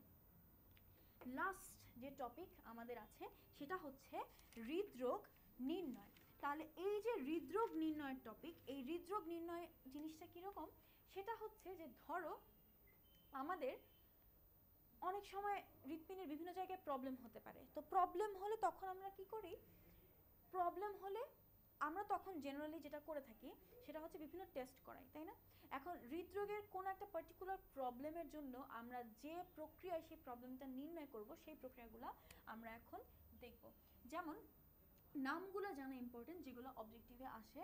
প্রথম যেটা সেটা হচ্ছে বুকের এক্স রে, এবং এই এক্স রেটা করানো হয় হচ্ছে হার্টের সার্বিক অবস্থা দেখানোর জন্য। জাস্ট সংক্ষেপে লিখে দিচ্ছি, এক্স রে করা হয় হচ্ছে হার্টের সার্বিক অবস্থাটা দেখানোর জন্য। এরপরে আমরা যেটা দেখব সেটা হচ্ছে ইসিজি। সেই ইসিজিটা হচ্ছে ইলেকট্রোকার্ডিওগ্রাম। ইসিজি এর পুনরূপ। ইলেকট্রোকার্ডিওগ্রাম দিয়ে কি করে, আমাদের হৃৎপিণ্ডের প্রাইমারি কোনো রোগ থেকে থাকলে সেটা ইলেকট্রোকার্ডিওগ্রাম বা ইসিজি করিয়ে নির্ণয় করানো হয়। এরপরে যেটা আছে সেটা হচ্ছে ইটিটি। এটাতে হয় হচ্ছে এক্সারসাইজ টলারেন্স টেস্ট। আমরা এক্সারসাইজ কেন করি? ফিট থাকার জন্য, রাইট, কর্মক্ষম থাকার জন্য। তাহলে ইটিটি দিয়ে আমরা কি দেখব, হার্ট এর কর্মক্ষমতা, যে কতটুকুন কর্মক্ষমতা এই হার্টের আছে বা কতটুকুন সে এখন কাজ করতে পারবে বা ফাংশন করতে পারবে। এরপরে আমরা দেখব বিএনপি, যেটা হচ্ছে ব্রেইন নাট্রিউরেটিক পেপটাইড। এবং এই বিএনপি কি করে বলতো, এই বিএনপি দিয়ে আমরা যেটা দেখি সেটা হচ্ছে হার্ট ফেইলিয়ার। হার্ট ফেইলিয়ার নিশ্চিতভাবে শনাক্ত করার জন্য এই বিএনপি প্রসেসটা ইউজ করা হয়। এরপরে আমরা যেটা দেখব সেটা হচ্ছে করোনারি অ্যানজিওগ্রাম। এইখানে একটা জিনিস মাথায় রাখবে, অ্যানজিওন মানে হচ্ছে ভেসেল বা বাহিকা, তার মানে অ্যানজিওগ্রাম মানে কি, রক্তবাহিকা রিলেটেড কিছু একটা। তাহলে রক্তবাহিকাতে কোনো ব্লক হয়েছে কিনা সেটা দেখার জন্য আমরা করোনারি অ্যানজিওগ্রাম ইউজ করি। অ্যান্ড লাস্ট যেটা সেটা হচ্ছে এমআরআই, ম্যাগনেটিক রেজোন্যান্স ইমেজ। তাহলে এমআরআইতে আমরা যেটা দেখি সেটা হচ্ছে হৃৎপেশির অবস্থা, অর্থাৎ হৃৎপিণ্ডে যে হৃৎপেশি আছে সেই হৃৎপিণ্ডের পেশির কি অবস্থা সেটা আমরা এমআরআই দিয়ে দেখে থাকি। তাহলে জেনারেলি 5টা বেসিক প্রসেস যেটা দিয়ে আমরা হার্টের বিভিন্ন অবস্থা পর্যবেক্ষণ করি বা বিভিন্ন প্রক্রিয়ায় আমরা বিভিন্ন অবস্থা বা বিভিন্ন রোগ শনাক্ত করে থাকি। তাহলে এটা দিয়ে আমাদের হৃদরোগ নির্ণয় পার্টটাও শেষ হলো। তোমাদের বইয়ে আর যে জিনিসগুলো আছে যেমন হচ্ছে যে বিভিন্ন ধরনের রোগ আছে, পেসমেকার বসানো, তারপরে হচ্ছে যে অ্যানজিওপ্লাস্টি করা, মূলধনের অ্যানজিওপ্লাস্টি কাকে বলে, বেলুন অ্যানজিওপ্লাস্টি, এই জিনিসগুলো আর তাদের যে টাইমগুলো দেওয়া আছে যে একটা অপারেশন করতে কতটুকুন সময় লাগে, বা যে যে ডিভাইস ইউজ করে সেই ডিভাইসগুলোর নাম কি, এগুলো তোমাদের বইয়ে বা টেক্সট বইয়ের মধ্যে দেওয়া আছে। এই জিনিসগুলো অবজেক্টিভের জন্য অনেকটা ইম্পর্ট্যান্ট। ডিভাইসের নাম, তারপরে কতখানি সময় লাগে কোনো একটা অপারেশন করতে, তারপরে কী কী জিনিস সেখানে ইউজ হয়, আর কোন জায়গায় কোন পরিস্থিতিতে সেই অপারেশনটা করা হয়, যেমন হার্ট চলাকালীন অপারেশন হচ্ছে নাকি হার্ট সেখানে টেম্পোরারিলি আমরা অ্যানেস্থেশিয়া দিয়ে সব কিছু অবশ করে রাখছি। তাহলে এই জিনিসগুলা, এই পয়েন্টগুলো, ছোটোখাটো জিনিসগুলো হচ্ছে অবজেক্টিভের জন্য ইম্পর্টেন্ট থাকে। তাহলে এটা দিয়ে আমরা রক্ত এবং সঞ্চালন চ্যাপ্টারটা শেষ করতে যাচ্ছি। এই চ্যাপ্টারের এই পর্যন্ত যা যা পড়ালাম সেই টপিকগুলো থেকে অবজেক্টিভ বেশি আসে। তো আশা করি তোমরা ছোটোখাটো জিনিসগুলো বুঝতে পেরেছো যে কেন কোন জিনিসটা হয়েছে। আমাদের নেক্সট লাইভ ক্লাসটা হবে 9টার সময়, সেটার জন্য তোমরা রেডি থাকো, এবং সেখানে আমরা শ্বসন এবং শ্বাসক্রিয়া চ্যাপ্টারটা নিয়ে আলোচনা করব। সেই চ্যাপ্টারটা আলোচনা করবার সময় তোমাদের সবার সাথে আমার আবার দেখা হবে। Till then, best of lakh.